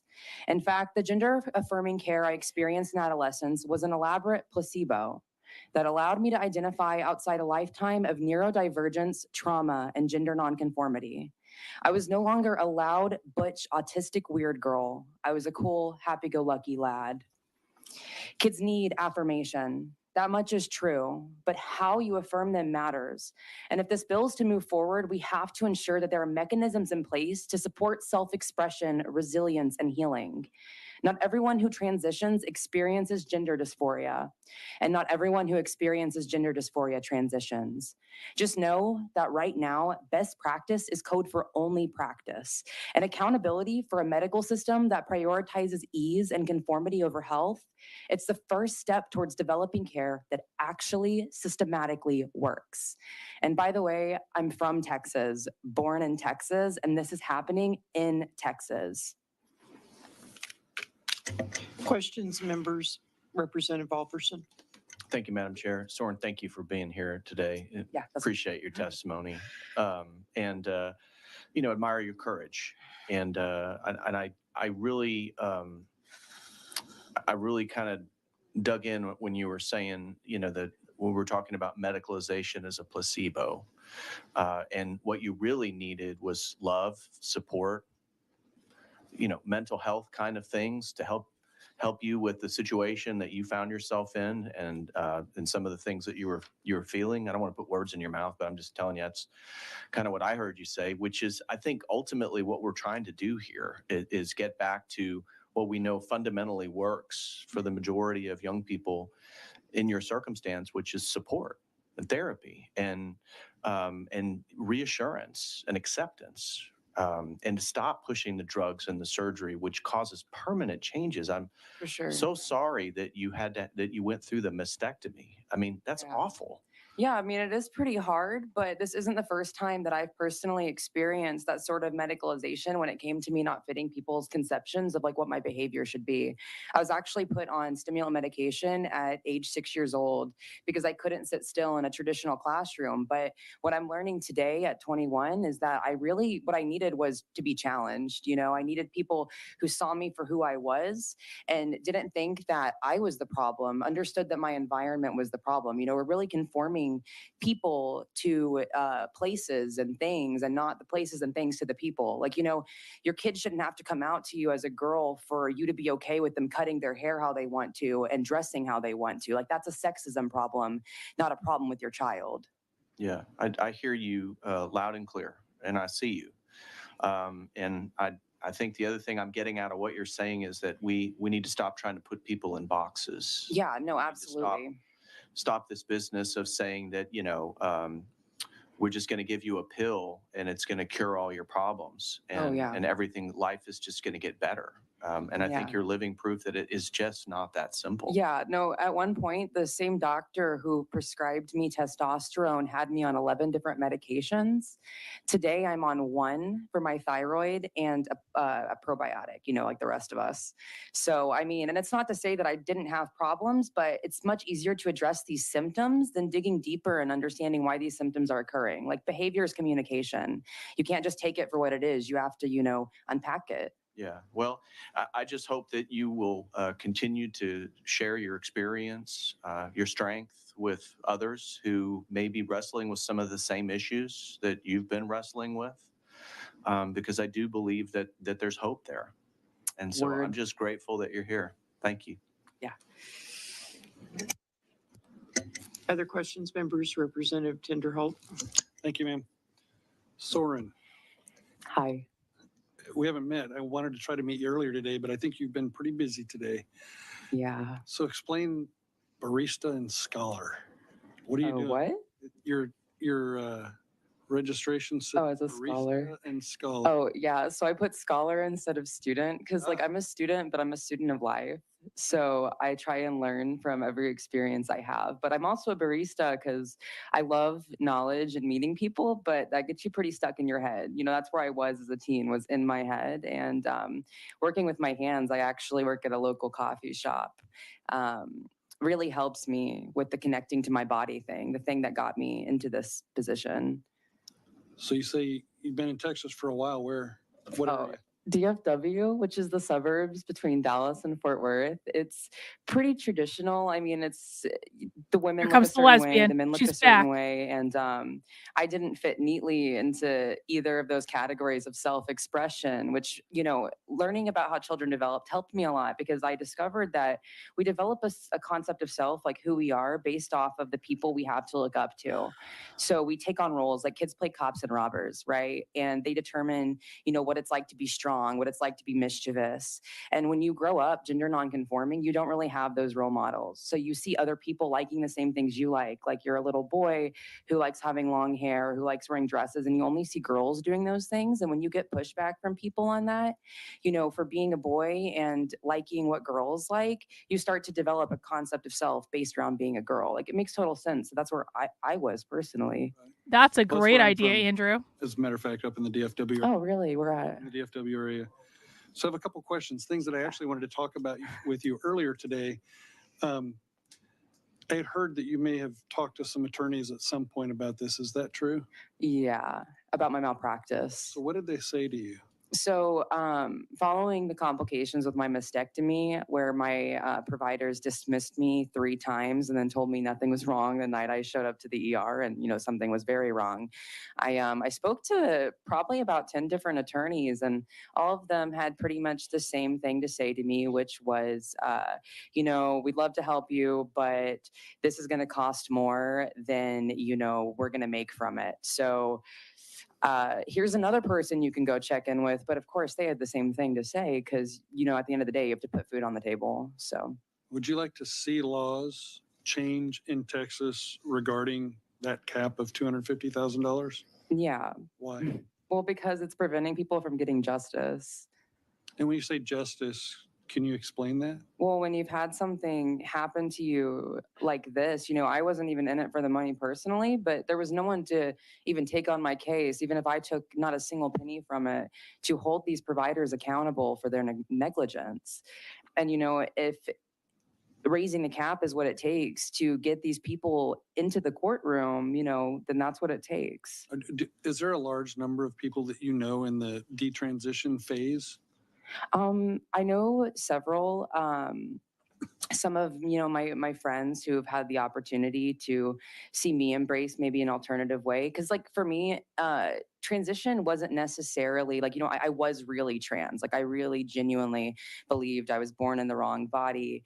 And so I think people realizing like, hey, medicalization isn't the only path forward. You know, it can be inspirational to some degree, but I've had a lot of other people who have also experienced medical complications, and in coming to terms with them, you know, the hormones and stuff really exacerbated their issues.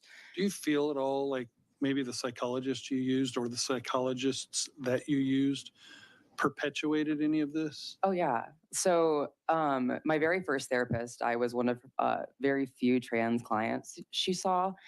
And I was sort of a novelty to her. So it was her opportunity to, for me to educate her, basically. And I was maybe 15 at the time.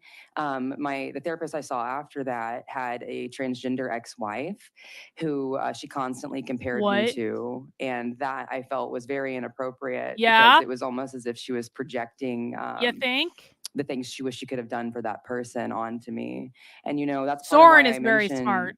mental health care, because, you know, obviously mental health care has been around, but we're having a mental health crisis in this nation. So something's not working. And, you know, part of why I think we're turning to these medical options is because the people just aren't there. And that's something we need to address for more reasons than just gender dysphoria. Do you wish that this bill would contain something around around those psychologists that are still perpetuating, not the ones that are trying to assist with someone that might have some mental health issues, but the ones that are perpetuating and pushing someone to go get surgeries and hormones and blockers? Well, when it comes to affirmation only, in my opinion, yes. But that's because so many of us, as you all have heard today, have comorbidities that I feel should be addressed before we assume that this is the most necessary course of action. It's like the chicken and the egg. We don't know which really came first, and we won't if we don't investigate it. You know, like I have a history, like many others my age, of childhood sexual trauma. I have a history of CPTSD, of social rejection. And my clinicians, despite acknowledging those things, still felt that gender transition, and of course we use gender pretty we use gender and sex much the same in these discussions, even though many have distinctions between them. So I want to make that clear, but they still felt that gender transition, enabling me to be perceived more as the opposite sex and the sex I was born, was most appropriate, even though we know things like, you know, with autism, and I've heard this mentioned too, and this is what I study in school, is autism and neurodiversity. That people with autism and ADHD have difficulty with socialization and being socialized into the norms of a society. And a huge part of those norms is, you know, sex-based. It's, you know, what do you do when you're a Really? woman? What do you do when you're a man? That's And so it interesting. makes a lot of sense that we're seeing this connection. And in my opinion, due to the health effects of it, a lot of people talk about eugenics, and I'm not going to throw a word around, but the negative effects are disproportionately affecting neurodivergent people. And that's sort of worrying to me. Well, I want to thank you for being here today. It's not just brave, it's very kind of you to share your story with everyone. And so I'm very appreciative of you. And I just wanted to say thank you. No problem. I like making friends. Other questions, members? Thank you. Chair calls You would Colt think that the Sant Democrats would have Armando, more or questions for her. Sant Armand. Colt Sant Armand.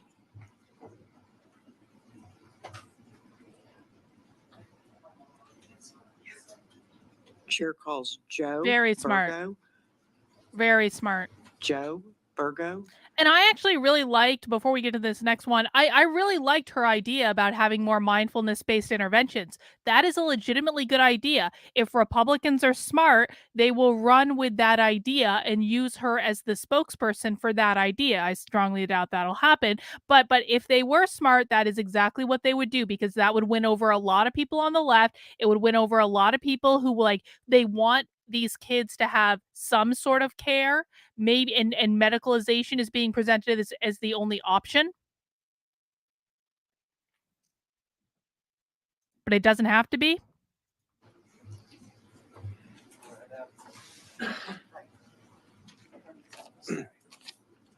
Colt Sant Armand? Yes, I'm sorry. Hello. You had registered twice. Apologize for that. Must have been my System. internet. And Oh, that's what I a need trans to person. know, That's a is trans which person. That's a address trans would you like voice. to use, the one on Windwood or 20th? Winwood. Alrighty, and we can delete the other one. Totally. Alrighty, thank Yes, you. ma'am. Okay, and I have that you are testifying your position on the bill, and who are you representing? Yes. Opposition, representing myself. Okay, thank you. Thank you. Good afternoon. My name is Dr. Colt Sanama, and I am a Texas licensed physician and a Texas licensed psychologist. And trans. The only person in our state to hold both distinctions. And trans. I was born and raised in Texas. I went to Catholic schools in Beaumont, Texas. I went to Rice University and U of H in Houston. I completed my MD at UTMB in Galveston. So I am your Texan. I'm currently in my final days of my family medicine residency at the Mayo Clinic up in Minnesota, but this is so important to me that I came here. I've been conducting research in the area of transgender health and providing health care to this population since my early days in training in 2009. Because you're My trans. dissertation is the first study in Texas to demonstrate the positive mental health benefits of hormone therapy using a longitudinal and controlled design. I am representing myself in my strong opposition to this bill. In fact, it's because of bills like these that I made the decision not to return home to Texas to practice. Oh, well, A then theme you that won't keeps live coming there. up in our Oh, that legislature just like bills that fixes is everything. You to already said you're restrict not and to moving deny back. rights to my people, from bathrooms to Your sports and people. now healthcare. I'm here because of the harms this bill has already caused and will cause in the future, should it pass. Okay, pro tip, guys, pro tip. If your testimony to the Texas House of Representatives includes a line that says, I've already made the decision not to move back to Texas, you have given them an out where they don't have to listen to anything else that you say because you've already told them that you are not going to move back to the state and thus will never vote for them or against them, so they don't really give an F. Just conservatives are not the only ones who act without strategy. Sometimes the left does it too. Isn't it nice? As part of my testimony, I have 18 empirical peer-reviewed research studies that demonstrate positive health effects in healthcare in this population. Time and time again, you'll review the findings of improved quality of life, body image, depressive and anxiety symptoms, and decreases in suicidality. As the committee is well aware, this community is at high risk for suicide. So why would you want to ban life-saving treatments in my community? Because that's what the bill clearly communicates. What do you want me to tell my patients when they ask me why you don't want them to have health care? I feel very confident in the treatment guidelines and the standard of medical care that exists to guide our intentional and careful assessment and treatment of transgender adolescents and adults. We've had guidelines since the late 1970s, which continue to be updated based on the most recent research, as with all medical care. These guidelines exist to make sure that youth and families are protected. The standard of care for adolescent healthcare is interdisciplinary in its nature. There are multiple team members that work with each family to determine the best treatment recommendations based on each individual case. And as with all medical treatments, risk and benefits are clearly communicated and reviewed with parents and youth to make informed decisions. Physicians should know that low quality evidence is not the colloquial low quality term. There's an actual standard that is set. And if it's an observational study, it won't get any higher than low quality evidence because of the nature of the design of the study. Doesn't mean it's a poor study, doesn't mean it's a bad study. Things that we do routinely in medical care, like Tamiflu, vitamin D, Aricept for dementia, and statins are all based on low quality evidence, but they are the standard of care, and you're not trying to ban those. I understand and I share the common concern that we need to protect young people from receiving treatments that they do not need, that are not medically necessary. However, a complete and total ban on care that some Texas adolescents actually do need is not only unethical, but unconscionable. My question for y'all is, how do we work together to protect the adolescents who really do need You don't want to this work together. treatment, You don't want to move back to Texas. as well as those who do not? Thank you.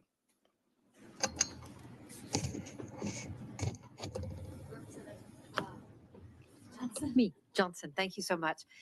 You mentioned that you want to be part of this dialogue, that we should not have kids getting treatment that they don't need, but that this ban would go the opposite other way. What would you describe as that middle ground in our creating state policy? I think it should be very clear that the professionals who provide this care should be required to have training and continuing education in this area. There are plenty of So people more that put up their activism shingles training. and say they work with transgender patients that I've never seen it. So this person's solution to kids accidentally getting transitioned when they weren't really trans is to provide medical professionals more indoctrination into the ideology. Sure, that'll fix everything. Professional conferences. I have no idea who they are, where they came from, and are giving parents information that I'm not sure where they got that information from.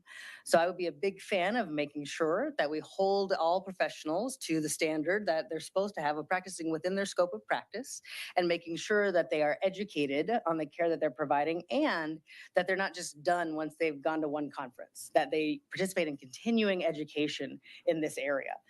They also, if we're working on with adolescents, which is what we're talking about here, we need to have folks who work in multidisciplinary teams. Now they can be spread out. So a therapist can be in San Antonio and somebody else can be in Austin, and the family can, work with two different cities. That's fine. They don't have to be in a clinic altogether because that's not really feasible and will reduce access to resources.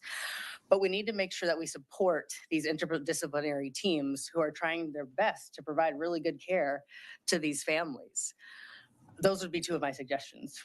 We heard earlier some of the testimony and somebody with regard to research and all of these differing studies. Would it be fair to say, two questions here? Sure. One, that hormone therapies and hormone treatments are long held and have a reliable practice. Yet where we are now with gender dysphoria, we again may be in the beginning of a stage of medical practice where we may continue to see evolution, and we should be part of a science-based study in that area. I definitely think we should continue the research. It's been done since the 1990s, so it's not brand new compared to a lot of medical treatments that we have these days. It's actually quite old, even with transgender patients. And so we do have over 30 years of documented research. So sometimes people say, oh, this is brand new. And I would say that's not consistent with my understanding and expertise in this area. So I do think we definitely need to continue studying. The challenge is, where's the funding going to come from? I've had to piece together all sorts of different funding because nobody really wanted to support this research. And I'm not sure I can count on my state to give me funding for it. You know what I mean? So if we're really invested, if we really want to do the study, then we need to front the funds in order to support this as well, if we're really that concerned. And what about the issue of puberty blockers? Yeah, or we talked hormone about it treatment? earlier. What would you say to that? Thank you. What's the specific question, Representative? So is the practice of puberty blockers or hormone treatment, we've heard about things like precocious puberty. Does the medical profession apply? And even in this bill, we know that those treatments will be available to some, but not to those that identify as transgender. What's your take on that? It's clearly discrimination. We're treating one group with the same medications that we're not treating the other group with. And again, we have research since the 1990s on pubertal suppression. We're having more and more data come out. So over 10 studies in the last 3 years to support the practice of pubertal suppression. So the idea that only some people should be able to have access to treatments, but not the transgender people, for me is clearly discrimination.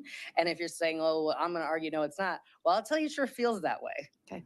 Let me also ask, earlier we heard testimony from Libby's father. And Libby's father talked about Libby starting to get to a point of having trouble sleeping with fear that Libby's body was going to begin to change. And I've heard my colleagues say, why don't we just keep up mental health treatment until people get to 18? How do you correlate that with somebody like Libby, whose father genuinely let us know about the authenticity of the love for that child and the authenticity that that child has for who she is? How do you balance that concept of just give mental health treatment until 18 with somebody who is actively already identifying that puberty is not going to be okay for them? Absolutely. Denying access to medically necessary care is not neutral and is harmful. And I'll ask one of my assistants to bring me my stack of research papers, because there's actually one that uses a control from the Netherlands that looks at youth who just have psychological counseling and then compares them to youth with psychological counseling and pubertal suppression. And guess which group does better in terms of mental health? Those who have access to both counseling and pubertal suppression, but not just, we just give pubertal suppression to anybody after the appropriate assessment and diagnostic workup. And what would your fear be if Texas passed this bill that says all of a sudden, no more care? What would we do about those population of children who are already receiving care here in Texas? Yes, we'll continue to see the development of many folks' mental health, and Folks, so FOLX, the deterioration. folks. So I've already seen this, and I'm openly transgender myself. Obviously. and I have access to community, and so I see as both a professional my own patients, and then as a member of my own community. So I have both insights, if you will, personal and professional expertise. And what I see is folks have been so scared already, just that we're debating if they could even access care in their home. And so I know many families who have already moved out of state preemptively. And y'all know moving out of state is not an easy task. And also, these are families who have means. So we are going to disproportionately impact folks who don't have money to just leave the state. And that's going to impact Black and brown folks more, disabled folks more, folks who can't just get up and move. And so we're going to be harming already vulnerable populations, but even more folks with several disparities already. And I think the challenge is, and I know we want to be very sensitive to the suicide conversation because that is a real conversation. And I think there's been a lot of all over the place with that. But I do know that for some folks, treatment is a life or death issue. And I can say that with certainty. I've had, let me give you an example of, I'll de-identify so you don't know who the person is and give a couple of details. So this person's 16 years old. Before they came to see me, they had been in and out of inpatient psychiatric hospitalization 3 different times for months at a time. And this young person was very clear, you know, I'm a boy, even though everyone was treating them like a girl. And we did counseling and more counseling. And we'd still have the same effect of trying to kill themselves. We came to treatment. We started allowing that person to live as who they were saying they were.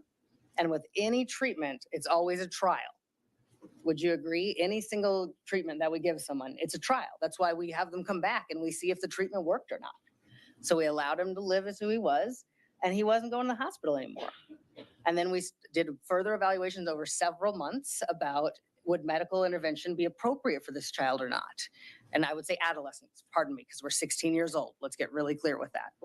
And so by the time this person was 17, we had had over a year of improved mental health, and we were able to start testosterone. And to this day, this person has not gone back to the mental institution since then.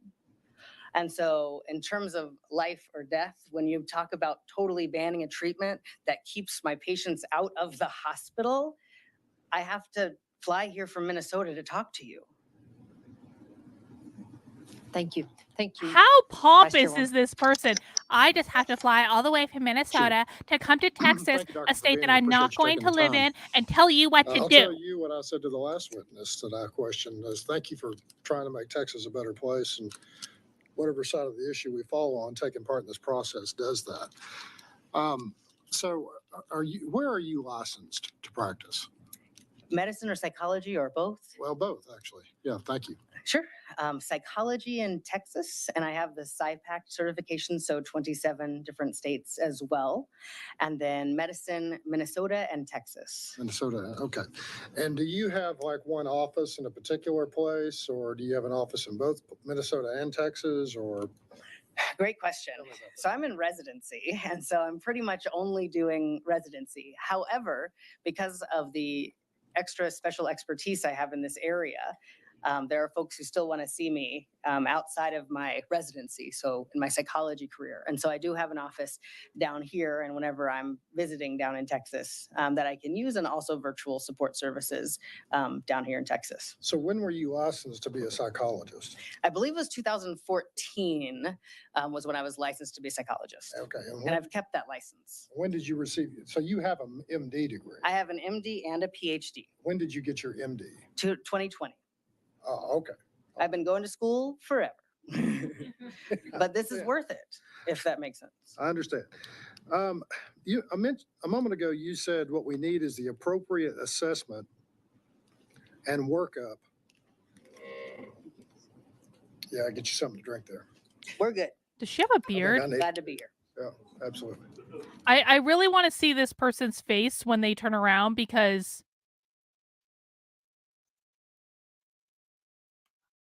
it looks like they have a beard, but they have a ponytail, which leads me to believe that, like, did this person say their pronouns?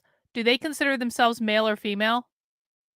I really don't know is the issue. I truly have no idea even how I would identify, because I mean, I guess men can have long hair too.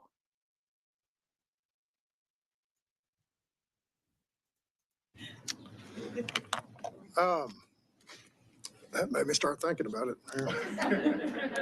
Can I have your water? You may. Thank you very much. I just Let's took a all water. drink. Yeah, that's right. Sure.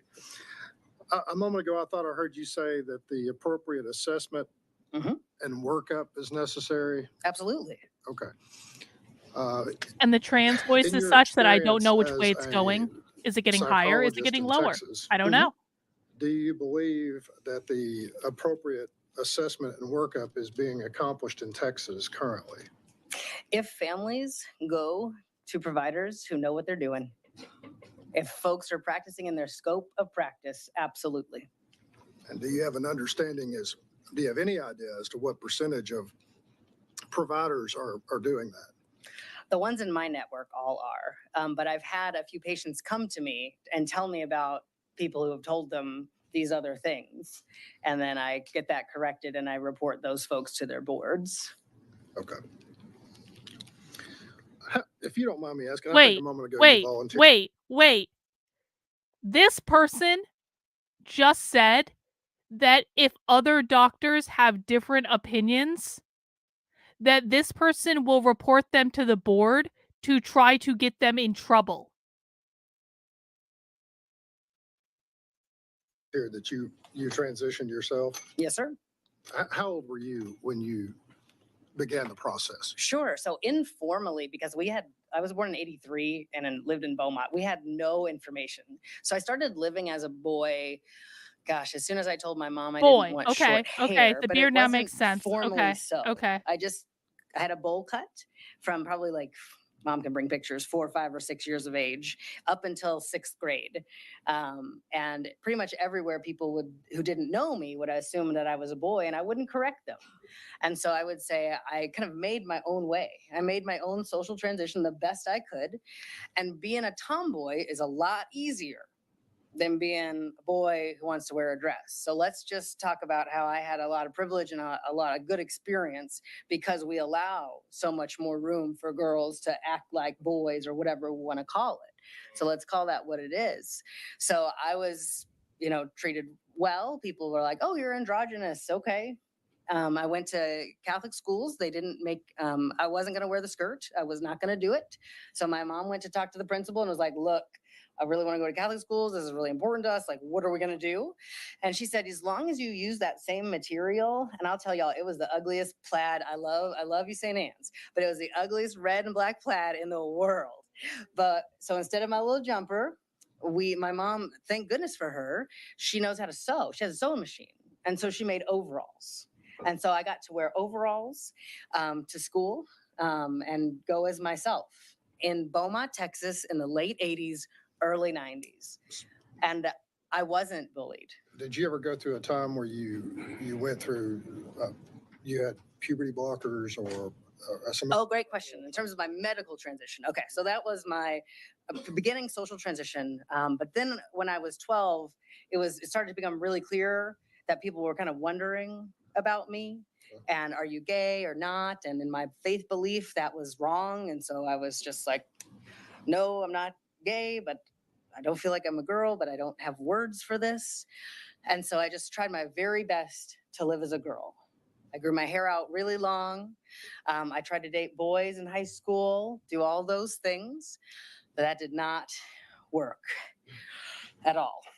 You can only be what you're not for so long of a period of time. And so there wasn't pubertal suppression available. And in fact, the closest experts in care for transgender people were in Galveston, Texas. There wasn't anything in our medical center, our biggest area, our hugest area in the whole states. The medical center had nothing in Houston. And so I had to drive from Houston to Galveston, Texas for care and received hormone treatment there. And I, just so you know, I don't talk about my genitals in these public spaces, so I will not be answering questions about my genitals. I won't be asking any about your genitals. You'd be surprised. People do. And I just want to clearly communicate. I will not do that to you. I just want to clearly communicate. So, no, thank you. So how old were you when that started? Let's see. I was 23 when I learned what transgender was and was like, oh, got it. Because at first I was like 21, 22, and I was like, oh, I'm a lesbian because, I like women. But then I learned other lesbians didn't want to be men. I was like, oh, crud. I guess that's not it. And so then I met a transgender person, and we call this phenomenon mirroring. I saw myself in someone in a way that I had never seen myself before. Okay. Now, a moment ago, you were talking about, and I'm sorry for jumping around, but Probably, Andrew. I was It's thinking getting the late. same You're all thing. right. You've been doing your job. I had to point out. With regard to suicide, Sure. you talked about This real person's a little too conversation. excited. I would love that. What, I know we don't have all night here, but just tell me in summary, what do you mean by that? You're saying we have a real problem, we need to deal with it, need to have a real conversation, we need to have Yes. a real conversation about how we handle it, all of those things. Absolutely. Tell me what you mean. Absolutely. We have clear data, multiple studies that show decrease in suicidal ideation with treatment. And I'm glad to bring all of those studies and put them right on your desk. And in my population, if I can get a decrease in people thinking about suicide, I don't care if it's my population or anybody else, I think that's good. I think that is good treatment. And I want to make sure that I have the ability to prescribe and have folks access that. Do you have those with you? Yes. And my friend should be coming with that at any time. It's in my backpack. All of the studies, please, that I've clearly labeled, and they called me and I didn't get them because I was running in Philosophical here too trucker, that's fast. unnecessary. Please yes, don't I say will shit bring like those that in my out. chat. So we have clear. Listen, guys, I want everyone to keep in mind, everything you say in my chat is public and can and will be used against all of us. So please just rein it in, philosophical trucker. I'm not blocking you or anything. I'm just saying that that's unnecessary and I don't want to see that shit. Data. I think the other part of the puzzle is I never had suicidal ideation myself. And so I was like, well, I didn't. Why am I different? And I'll tell you why. Thank you, Mom. I had the support of my mother, the support of my father, the support of my church, the support of my school, the support of my friends, the support of people I dated. I had all support. I wanted to stay alive and stay It's all here. good, philosophical But that is trucker. I not the appreciate truth for just, the overwhelming majority of my patients. just And not when we stuff that lose those graphic. That's all I'm supports, saying. one after the other, after the other, after the other, that's when we're at risk for mental health issues. And we can turn to things like alcohol and wishing we weren't here. And suicide is a part of that.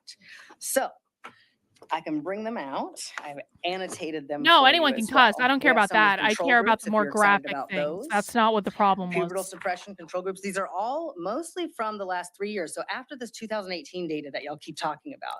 To be really clear, I don't want people saying things in my chat that can be twisted to make people look like raging transphobes. I don't care if people swear. I don't care if people use crass language. I use crass language all the time. I just don't want. There are things that are just not necessary. And I will be painted with whatever is in my chat. You know, that's all it is. We got more and new stuff that I want to make sure is informing. Hey, I y'all's appreciate it. See, practice. that's how it should We work. even That's have all I'm saying. control I groups with appreciate it, man. Thank transgender you. People, youth on testosterone versus those who are not on testosterone. So the control group of actual transgender people, psychoneuroendocrinology as the chapter. I will note that the person Shapiro or Jesse before he said he published, he's not in any peer-reviewed journals. I just wanted to make that clear. He's on Psychology Today. He's not in any published peer-reviewed journals. I'm in dozens. So I want to. He's going after that other guy that we like. He's like, Psychology Today is not a peer-reviewed journal. I am in peer-reviewed journals. You can just disregard that other guy who said all the things that I really, really, really didn't like and that aren't helpful to my case because you know what? Psychology Today is not a peer-reviewed journal. I am in 8,000 peer-reviewed journals, and I am the only expert in the state of Texas, even though I am not moving back to Texas when I'm done my residency because you're all bigots. I feel like that was a pretty good impersonation. make sure that we're clear with our expert witnesses.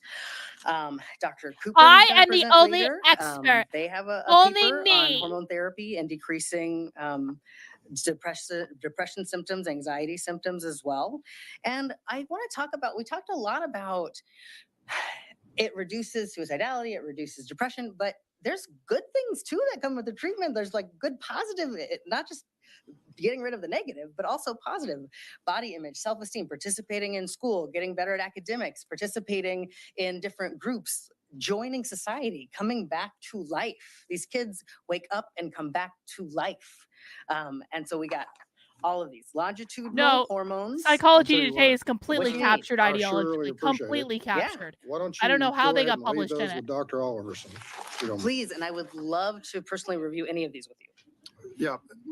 I will And tell then I you don't everything have any that more you need to questions know. for You don't have to listen to but anyone I else. really appreciate you coming. That providing us lesbian with on the that, left is and, salivating right thank now. you for your time. Thank you so much. You bet. Wait, look at her. She's salivating. She's going. She's going. The lesbian's going. Thank you, Madam Chair. Oh, no, the other guy's Doctor, getting thank in you for first. She has being to here sit today. back. You said something earlier that troubled me, and that was when you were talking about observational studies. And Sure. you said that the Now, basis for our understanding. Remember, this is the guy who sponsored the bill. This guy is a practicing anesthesiologist. This person is an MD in residency. Okay? So this guy is a real practicing doctor and was for like a long, or is still, I think, for like a long, long time. This person thinks that they are the smartest person in the room and that they are the only one that knows anything. And now the person sponsoring the bill, who is a real licensed doctor, is going to question the know-it-all trans resident.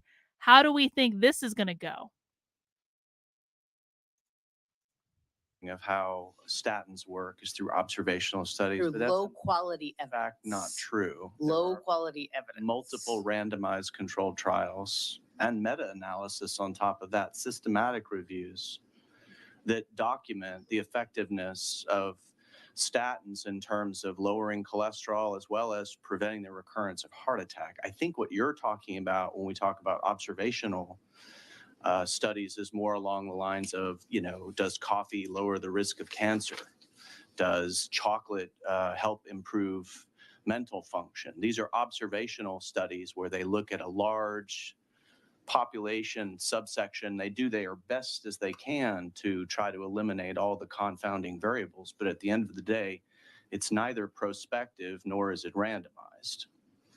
Right. And the randomization of, if we talk about why don't we have RCTs in this particular population? Yeah, because I think that's a true limitation of pretty much everything you're talking It totally about. is. And I get why people are doubting our science. I totally get it. I went to Right. medical school. I got my PhD. I do research. Good. I am so The smart. issue is when we know a treatment Listen to is me. successful, But if do you we know? put them absolutely without a You know shadow of a because doubt. there this are is my- randomized controlled trials that say so. So you don't really know. It's Absolutely observational. no. And we make plenty of medical decisions based on observational Boom. data. And I absolutely know from my own clinical experience, from participating I really hope this in person cries. international conferences, learning, being educated, meeting hundreds Okay. of patients. International I know that conferences, these let's are talk helpful. about that. There have been 4 systematic reviews looking at this issue abroad, Which issue? and none of them looking at the issue of whether these medications are helpful in treating gender dysphoria and or lower the risk of suicide. Have And any they've of those all been published concluded- in peer-reviewed journals? Well, The there's, answer is no. I think the answer is they have been. They have not. Okay. They are commissioned and they're not published in peer-reviewed journals, what you are referring to. Okay. So my question still stands. Systematic reviews are obviously a much higher level of evidence than observational Absolutely. studies. Why don't we have any systematic reviews that support your position that these are helpful? We do, and one is in there. It shows less than 1% regret. It's a meta-analysis and systematic review as well. It's in there. Okay, great. I'm going to look for that. You wouldn't happen to know the author's name by chance, would you? I could find it real quick if you'd like me to. Sure, that'd be great. The other thing is, because this is such a small patient population, trying to do research in general on it has been challenging, especially when we don't have funding or interest in folks funding this God. particular research. So You know, there's a lot of this person, like, they kind of started out okay. They were a little bit snobbish and elitist, but they like started out okay, and now they're descending. Yes, yes, she's hangry. It's like it's descending into whiny complaining, and it's just like, why don't you believe me? Why don't you believe me? I'm gonna tell you. I'm gonna show you that I'm the smartest doctor in the room. And it's annoying, is what it is. And it's revealing that this person has just put on a massive facade and can talk a good talk, but the minute that they start being challenged, things against us when we're trying to conduct these studies, and that's why just recently, thank goodness, we've had more research come out, and that's why I'm able to cite this, because when we were doing this many years ago, we didn't have this. But that is how medical practice works. We practice, we get clinical experience first, then we do research, and once we have done the research studies, then we change our standards of care and our standards of practice. Well, you're this person also seems to have no self-awareness to know that they are literally talking to a doctor right now that has been through the system and has more experience than them. you find it? Yeah, last one. Great, thank you. Okay, this might take me a little while to read this here, but No worries. So that particular article is specifically on surgery and outcomes in surgery, and regret in surgery. And I want to take a moment to talk about regret. I think this is really important because whenever I was going through the Rosenberg Clinic in Galveston, they don't have it anymore. The providers, they've passed away. It's been so long.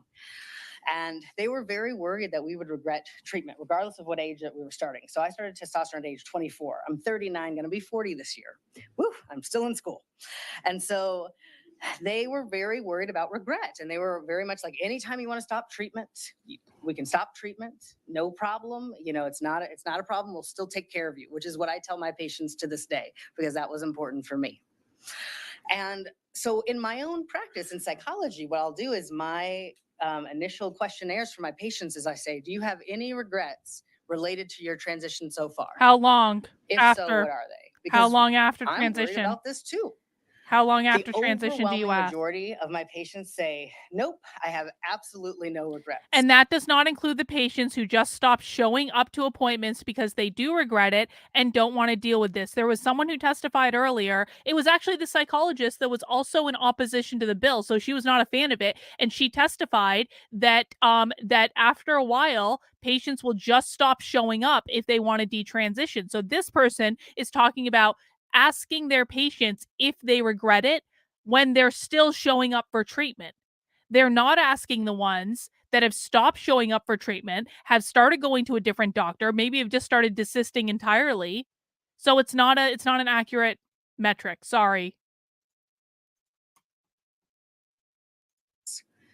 Of the patients, probably about 1 in 10 who say they have regrets, 99% of them say, I wish I would have started this sooner. Of the ones that show That up. is my regret. Of the ones who The show one up. person who said they have regrets and it wasn't about starting it sooner said, I wish my mom would still accept me.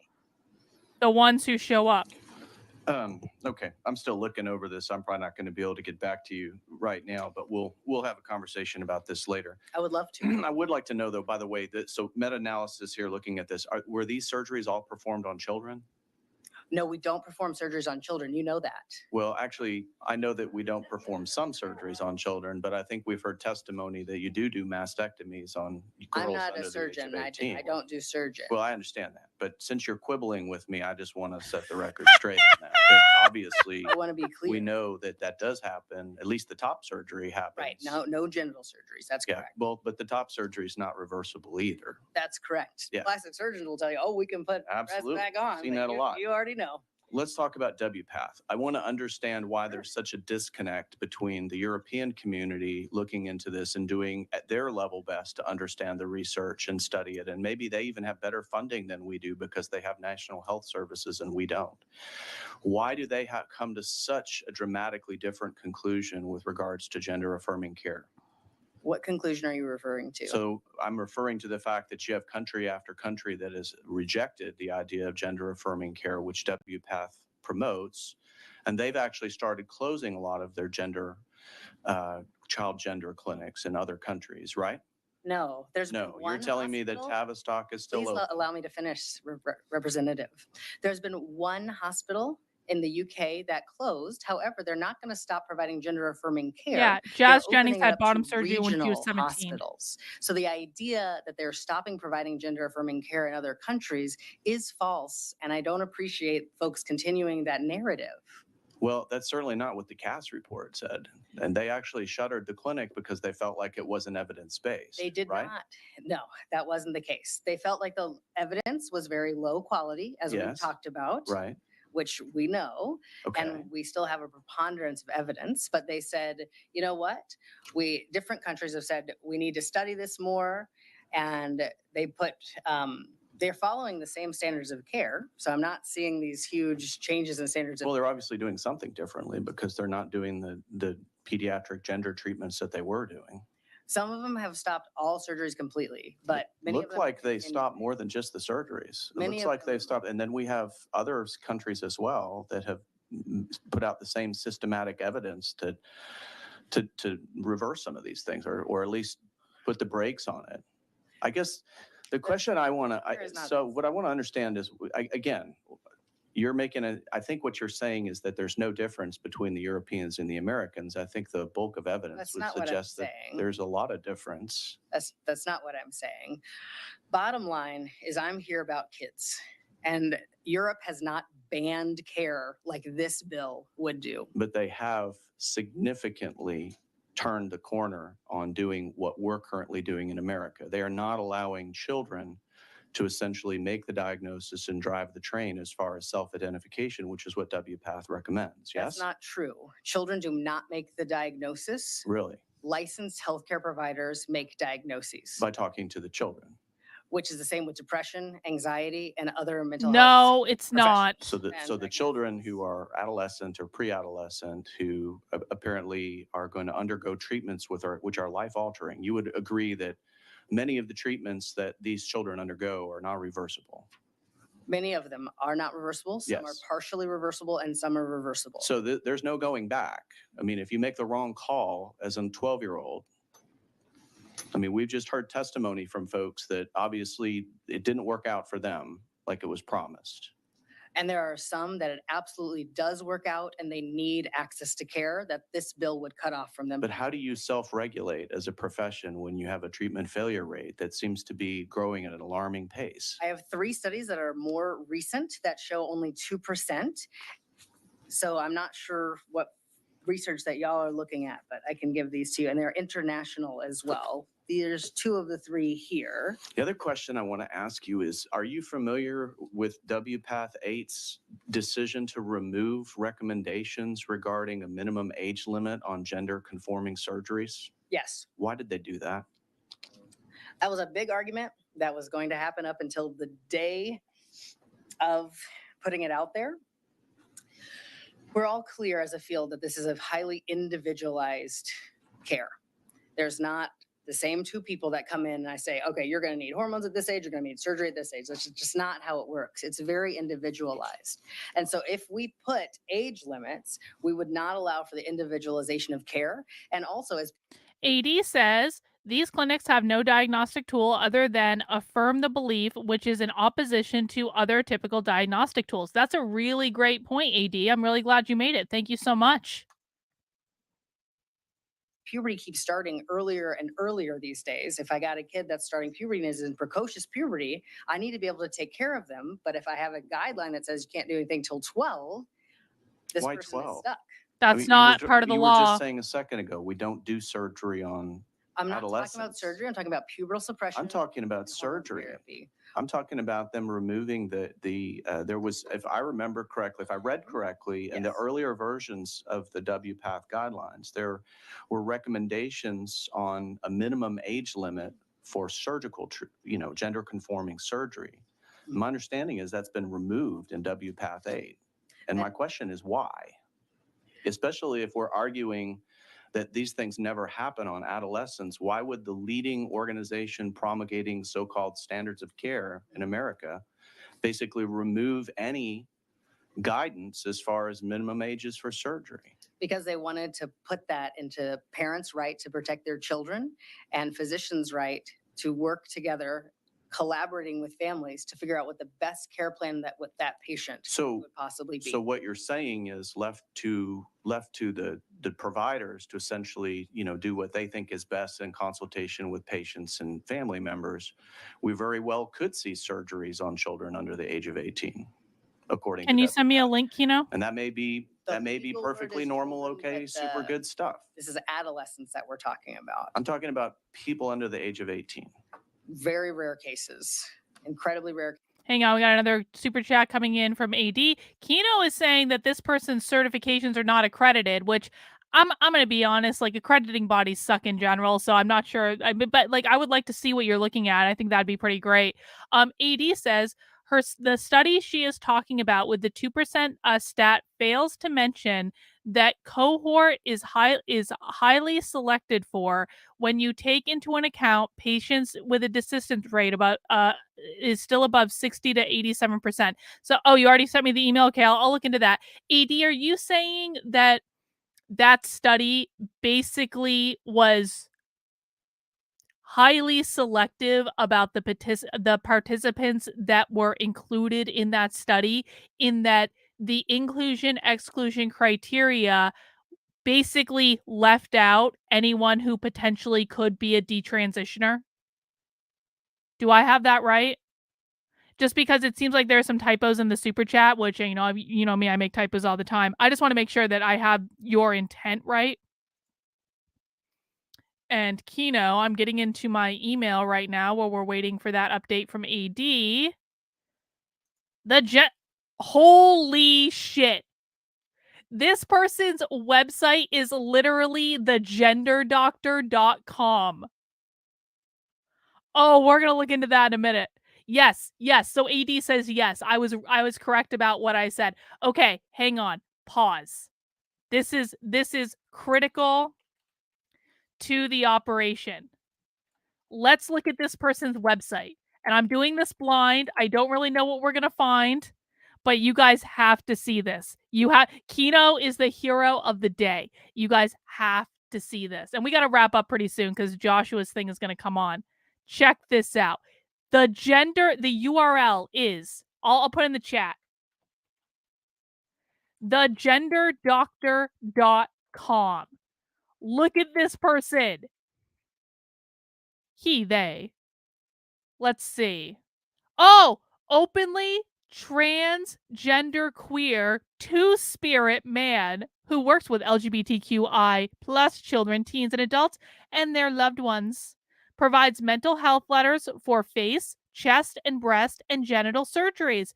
Oh, AD says, I hate that this doctors cherry pick and misrepresent their studies to their own ends. I hate that too. It's such bullshit. Listen, most studies are not broadly generalizable to a large population. They just aren't. And so, like, to say that they are is usually bullshit, because you always have to look at what you always want to look for with studies is who is included into the population of the study and who is excluded from the population in the study. Oh God, please let this person have a YouTube channel. Oh my God. Please let this person have a YouTube channel. They have a Twitter. Oh, there's their Twitter bot. There's the Twitter. They're the Gender Doc on Twitter. I know this popped up in a new window. You guys can't see what I see. Oh my God. Oh, this webinars. Holy shit. Please let this be available to us to watch for happy hour. Oh my, they're hosted on yes. I think we can access these. Hang on. I think we may have found our happy hour for tomorrow, guys. What a nice access. Oh, $350. Fuck that. Sorry, I'm not paying $350 for you guys. I like you guys. I don't like you guys. $50. That might be a little bit more reasonable. We'll have to see. I'll have to look into that. Do you have any other webinars? The gender you. What is the what? What is this fresh hell? What did we just stumble upon? Bot found his YouTube. Ah!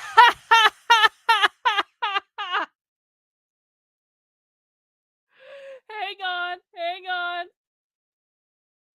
Oh my god. Oh my god. Please, please, please, please, please. Let there be long form content on this YouTube channel. Hang on. I'm working on getting it in a window. There's the YouTube. See, guys, these are the moments we train for. This is game time, guys.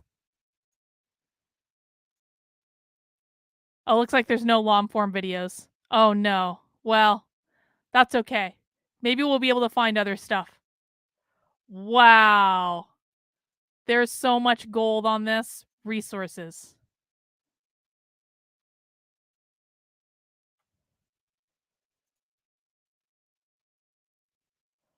Oh my god.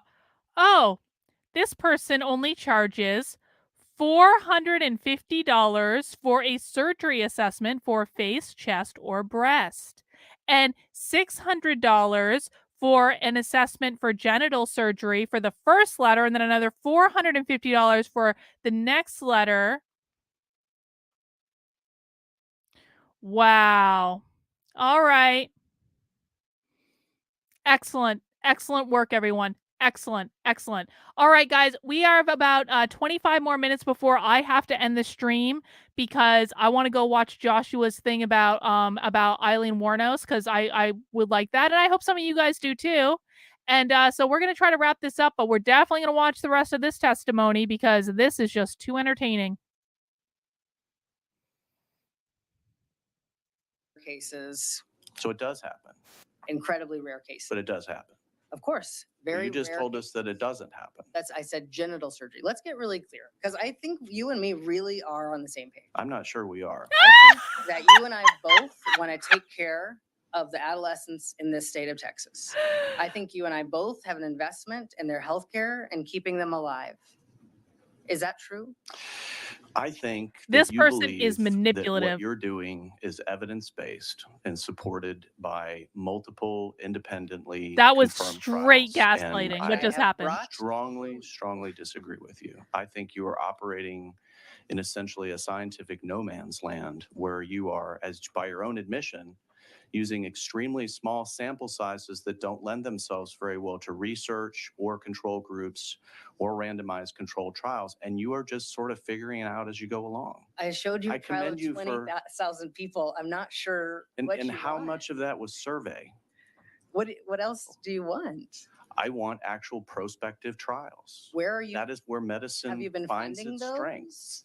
Have you been funding those? No. You know, what I really need this committee to know is that there are adolescents who absolutely, it is medically necessary that they receive this treatment. Period. And this bill would completely ban their access to life-saving treatment.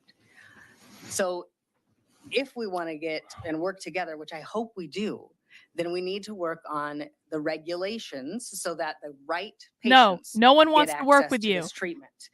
Okay, last question for you. And I don't mean to be crass, but I'm just trying to understand. So WPATH 8 also put out something that I, quite frankly, have never heard of.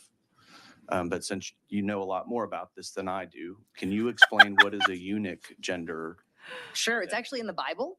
I don't know how many folks are Oh familiar with the my Bible and they God. talk about Look, eunuchs. that and lesbian Jesus on the says end is some eunuchs salivating. come into being eunuchs by Is themselves. that really a is. psychological condition that somebody expresses a gender identity that they want to be a eunuch? I don't have experience working with eunuchs, but I do know that the idea of eunuch has been around for thousands of years. And there are folks who come to treatment. They haven't come to my office yet that still need supportive care and standards of care on how to work with them. And we finally now have some standards of care set for this population. Interesting. Okay. I mean, you learn something every day. I appreciate you being here, Doctor. Representative Tinderholt. Thank you, Madam Chair. Thank you for being here today. And I have to tell you that I think your resume is pretty impressive. Mayo Clinic is pretty impressive. Rice University.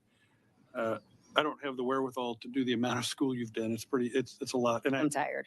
I bet. I have to ask about the button because I've been looking at this button on your jacket and I'm just out of curiosity. Can you tell me about the button? Because it must mean something.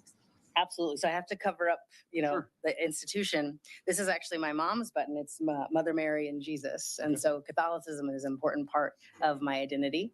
And I truly believe that Mary is someone who speaks for the voiceless and who is right there with folks who usually get made fun of or not taken seriously by the governments and people in power. I will tell you that because of that button, I'll tell you that I think that the heaven above makes children in his image and he makes them perfect when they come out of the womb. And so I would disagree, but so you're a psychologist in 27 states and a doctor in 2, and you're going through your residency. I'm a psychologist and a physician, and I'm licensed to practice in the states that we had already discussed. Yes. So because I don't know, how would it work if you're practicing both? Will it be legal for you to refer patients to yourself? Because I don't know. I won't be doing that. I'll be But practicing can you? separate. Could you? It's a legal question. There's no precedent for that, Okay. and I'm not about to test So I'm a little concerned. it. No thanks. I'm a little concerned when you say you use the terms medically necessary and life-saving treatment. Absolutely. We've talked to some detransitioners, both earlier today I have, and we'll probably hear from them later. But we've heard today how that exact terminology is used. This is life-saving. This is medically necessary. Would you like your child to commit suicide or have these services? That's concerning to me because I disagree with you. You are very educated, but I disagree with you. I think when people think that there's something else, and look, I don't disagree that they feel that way, but we normally get them medical attention in regards to mental health. We don't transition, we don't do things to their body. And so I have serious concerns over it. I'm going to ask you a series of questions, and I'm hoping that you'll answer these for me because you are a medical professional. Same question. What's a woman? Absolutely. What is a woman? What is a woman? So in general, most women have XX chromosomes. They get a bunch of estrogen at puberty. They have ovaries, they have a uterus and a vulva and a vagina. Can any man have a baby? Any man who has XY chromosomes, testes, and does not have a uterus cannot have a baby. Okay. So if this bill passes, will you use any loopholes to Well ship done, Bot. medication to Texas or to bring people to you in Minnesota to do the things that you do with puberty blockers or with hormones? Will you do that? Well, that's a great question. All I know is that people deserve access to care. And if this state decides that transgender adolescents cannot have access to care, then I'm going to work with legal teams to work to change that. If the bill says that I'm not allowed to help folks cross state lines, Guys, thanks to Bot and Kino, we have happy hour tomorrow with this here doctor. They found a long form training, and I have the video. So thank you. So we will be watching this not at all elitist condescending person tomorrow for happy hour at 5 p.m. You can join us, grab your drinks before you come. I'm sure you're going to need it by the end. But that'll be a really interesting show, I think. or access that, then I'm going to follow the letter of the law. So if you're doing them in Minnesota, but you have your license tied to Texas, I would think that it would. I'm certainly going to ask the author and some legal folks. If the patient's in Texas, that's where that counts. But So if my patients are not in the state of Texas, So would you do that? Would you bring them to Minnesota to do whatever it is, surgery or transition or medication? I wish I had enough money to be able to help people access care. I'm The question is, would you Cool. bring people to Minnesota to do it? personally no. But I would be in support of folks who are trying to help others access healthcare. Absolutely. Now I'm going to challenge you. This person, okay, so the thing we're going to watch tomorrow for happy hour, this person wrote a children's book. And so this is a presentation about the children's book called Stacy's Not a Girl. So that'll be really great.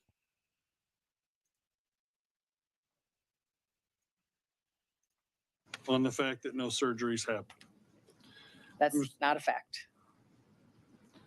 Well, a moment ago, you said these surgeries don't happen. And I'll tell you, I'm not going to give you the clinic. If you want to know, I'm not going to say it here. I'll let you come up and look at this. But there was a doctor in Austin that at the bottom said top surgery in patients under 18 requiring 2 surgery referral letters from mental health care professionals to conduct surgery. It happens. And this individual now, if you go to their website, has removed that, ironically. I disagree. You say that surgeries don't happen to the children. I'm looking at the website that was pulled up. That was mastectomy, which is considered top surgery. I was referring to genital surgery. So Which you does know, not so, happen. so are you saying that you know what types of surgeries this doctor was doing? I'm not sure which doctor you're talking about, so, So it's you sort of can't hard to say, answer. that's my point. I So don't- you can't say that it's mastectomy, right? I mean, that's what you said. So No. I said that Wow. surgeries for patients under 18 require 2 letters. I didn't tell you what types of surgery. I haven't read the whole thing. sure. I'm just telling you that I believe that what you said is not accurate. It's just not. The surgeries are happening to children in the state of Texas. Not genital surgeries that I am aware of. Okay, or have see, been but that's a involved. different answer that I'm not aware of. To state something as fact is not fair when it's your opinion or your knowledge. I think that's disingenuous, and I'm concerned. I'm concerned that you might carry 2 licenses and bring people to Minnesota as well to conduct these. I look at these differently than you. I'm okay with us having different ways of I agree. thinking, but I'm not okay with limiting access to healthcare for a population of people. You don't get to make that call. But when you're talking today, you're using the exact same terminology that other people tell us is used, that it's life-saving and medically necessary. Absolutely, which is agreed upon by multiple professional associations, Like- AMA, APA, Pediatric Endocrinology Society, Endocrine Society. So they say that this is medically necessary and it's life-saving to transition or In, use medication and in hormone certain cases, for yes. children that are 12, 11, 9. In certain cases, yes. All right. But like I said, with any medication, it's a trial. Start someone on puberty blockers, and if that medication is not working for them and it doesn't work, doesn't work. I respect all the work you've done, but I have serious concerns, like the author of the bill does, about the data that's being used and the research that's been done, the lack of it. And so I can't support it. I can't trust the data that I hear. This person's And I going need on to our know most what your wanted commitment list. is to helping kids who actually do need care to obtain it. My commitment is to stop allowing the mutilation and gender modification of children in the state of Texas. I don't That's want my any commitment. mutilation to happen to. I'm young just telling you, people you asked me, either. that's my commitment to you. So it sounds like the youth who do need the care, you are okay with them not being able to access it in our state. I think that they need mental health assistance. You asked what my commitment is, and that's what my commitment is to stop children in the state of Texas from being taken advantage of. Can we by really get medical some professionals. funding I'm for telling these you, you youth asked Oh for their my mental health treatment? You God. keep interrupting me. That is my answer.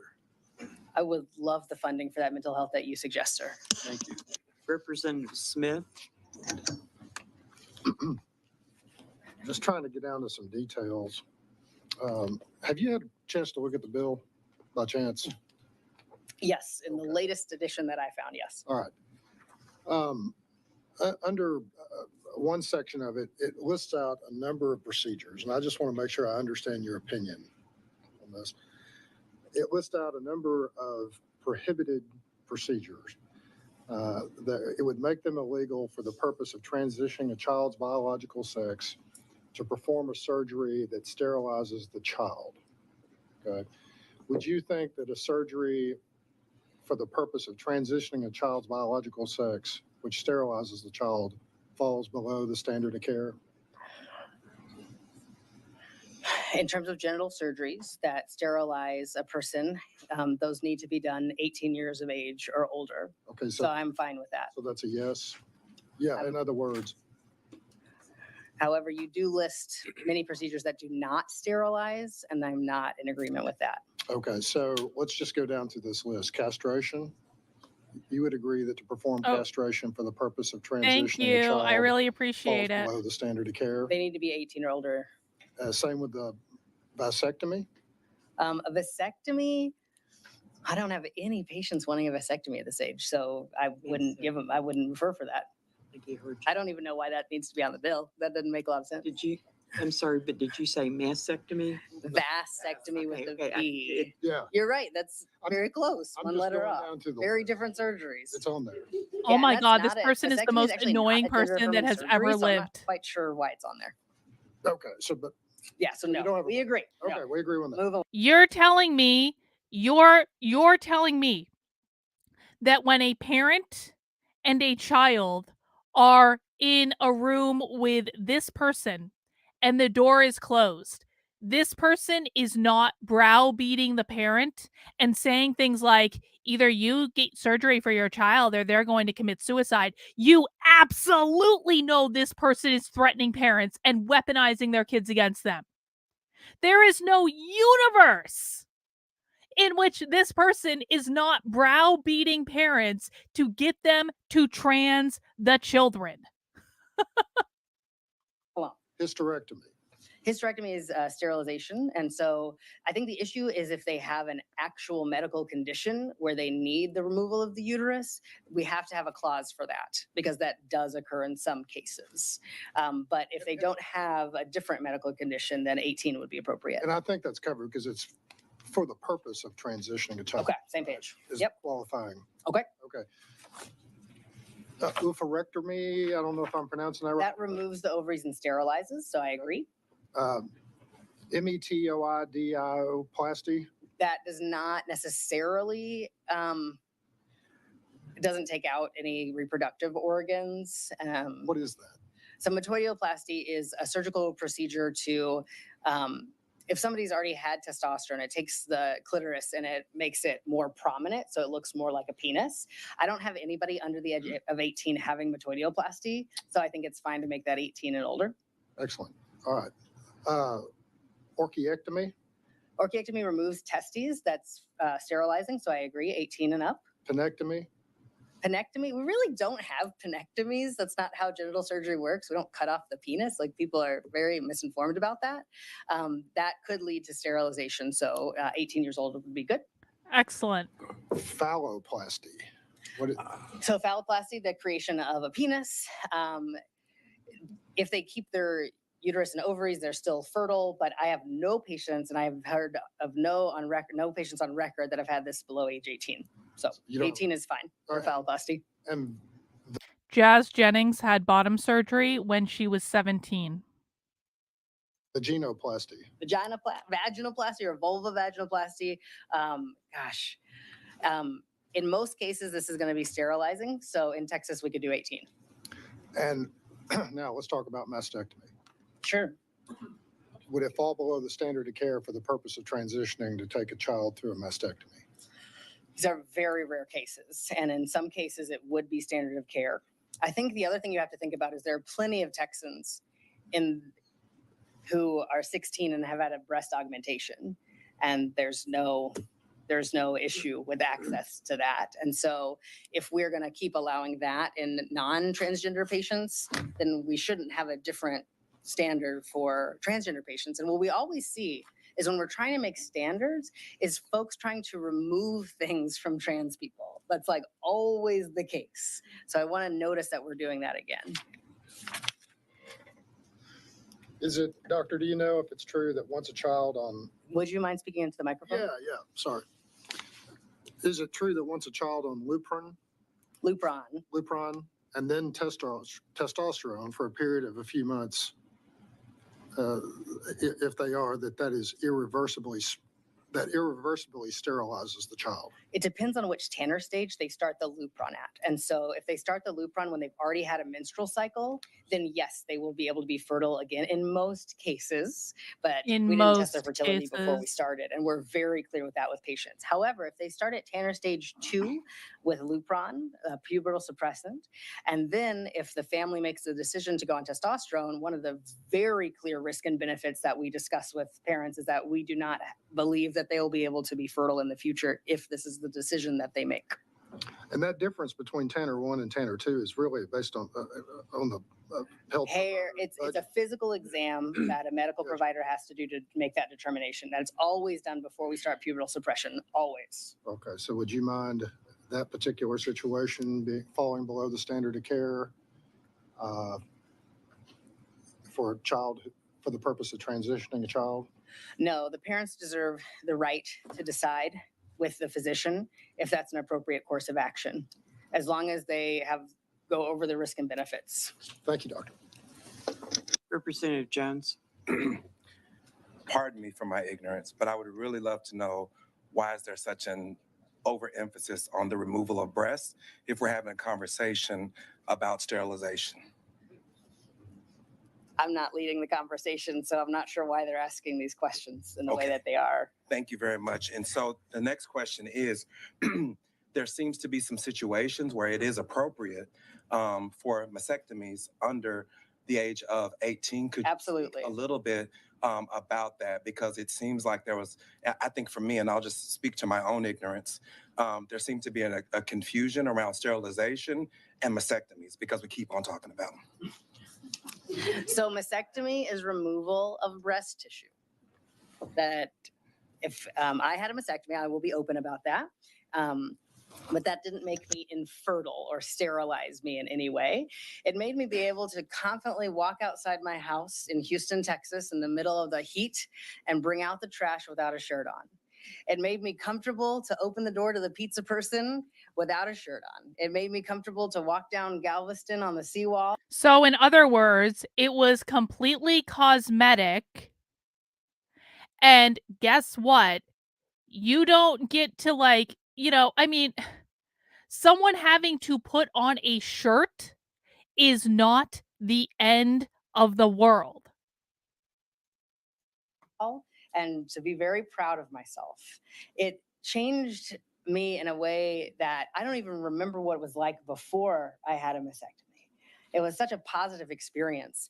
And in terms of, younger and younger people, when you have these young folks who have double D breasts, and our medical advice to them is to try to live in the social role of male, if you have double D breasts, that's almost impossible.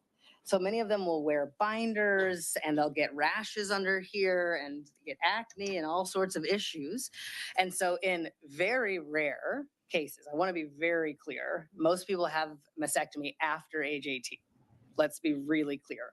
These are rare cases, but they do exist with proper psychological assessment and family preparations where it is medically necessary before 18 to have a mastectomy, which does not sterilize the patient. Thank you. I appreciate that. Yeah, absolutely. Representative Jaton. Yeah, thank you, Chair. I was just looking at the study you gave All on right, the guys. regret after. We might have to, and I do apologize for this. We are at 3 hours and 57 minutes in the meeting. We need to wrap up because I have a commitment that I want to go watch Joshua's channel and watch this murder lady, okay? And I have a feeling this guy's testimony is going to be going on for a while. All right? So if you can believe it, we still have another 5 hours of this testimony to get through. So I'm going to pause it here for the night. I really enjoyed this testimony, though. This was really great. The fireworks are really spicy, and I just have a feeling it's going to go on for a while. We're going to come back to it. Don't you worry. But tomorrow for happy hour, we're going to watch this person Happy hour will be at 5 p.m. And apparently this person wrote a children's book and we are going to learn about it.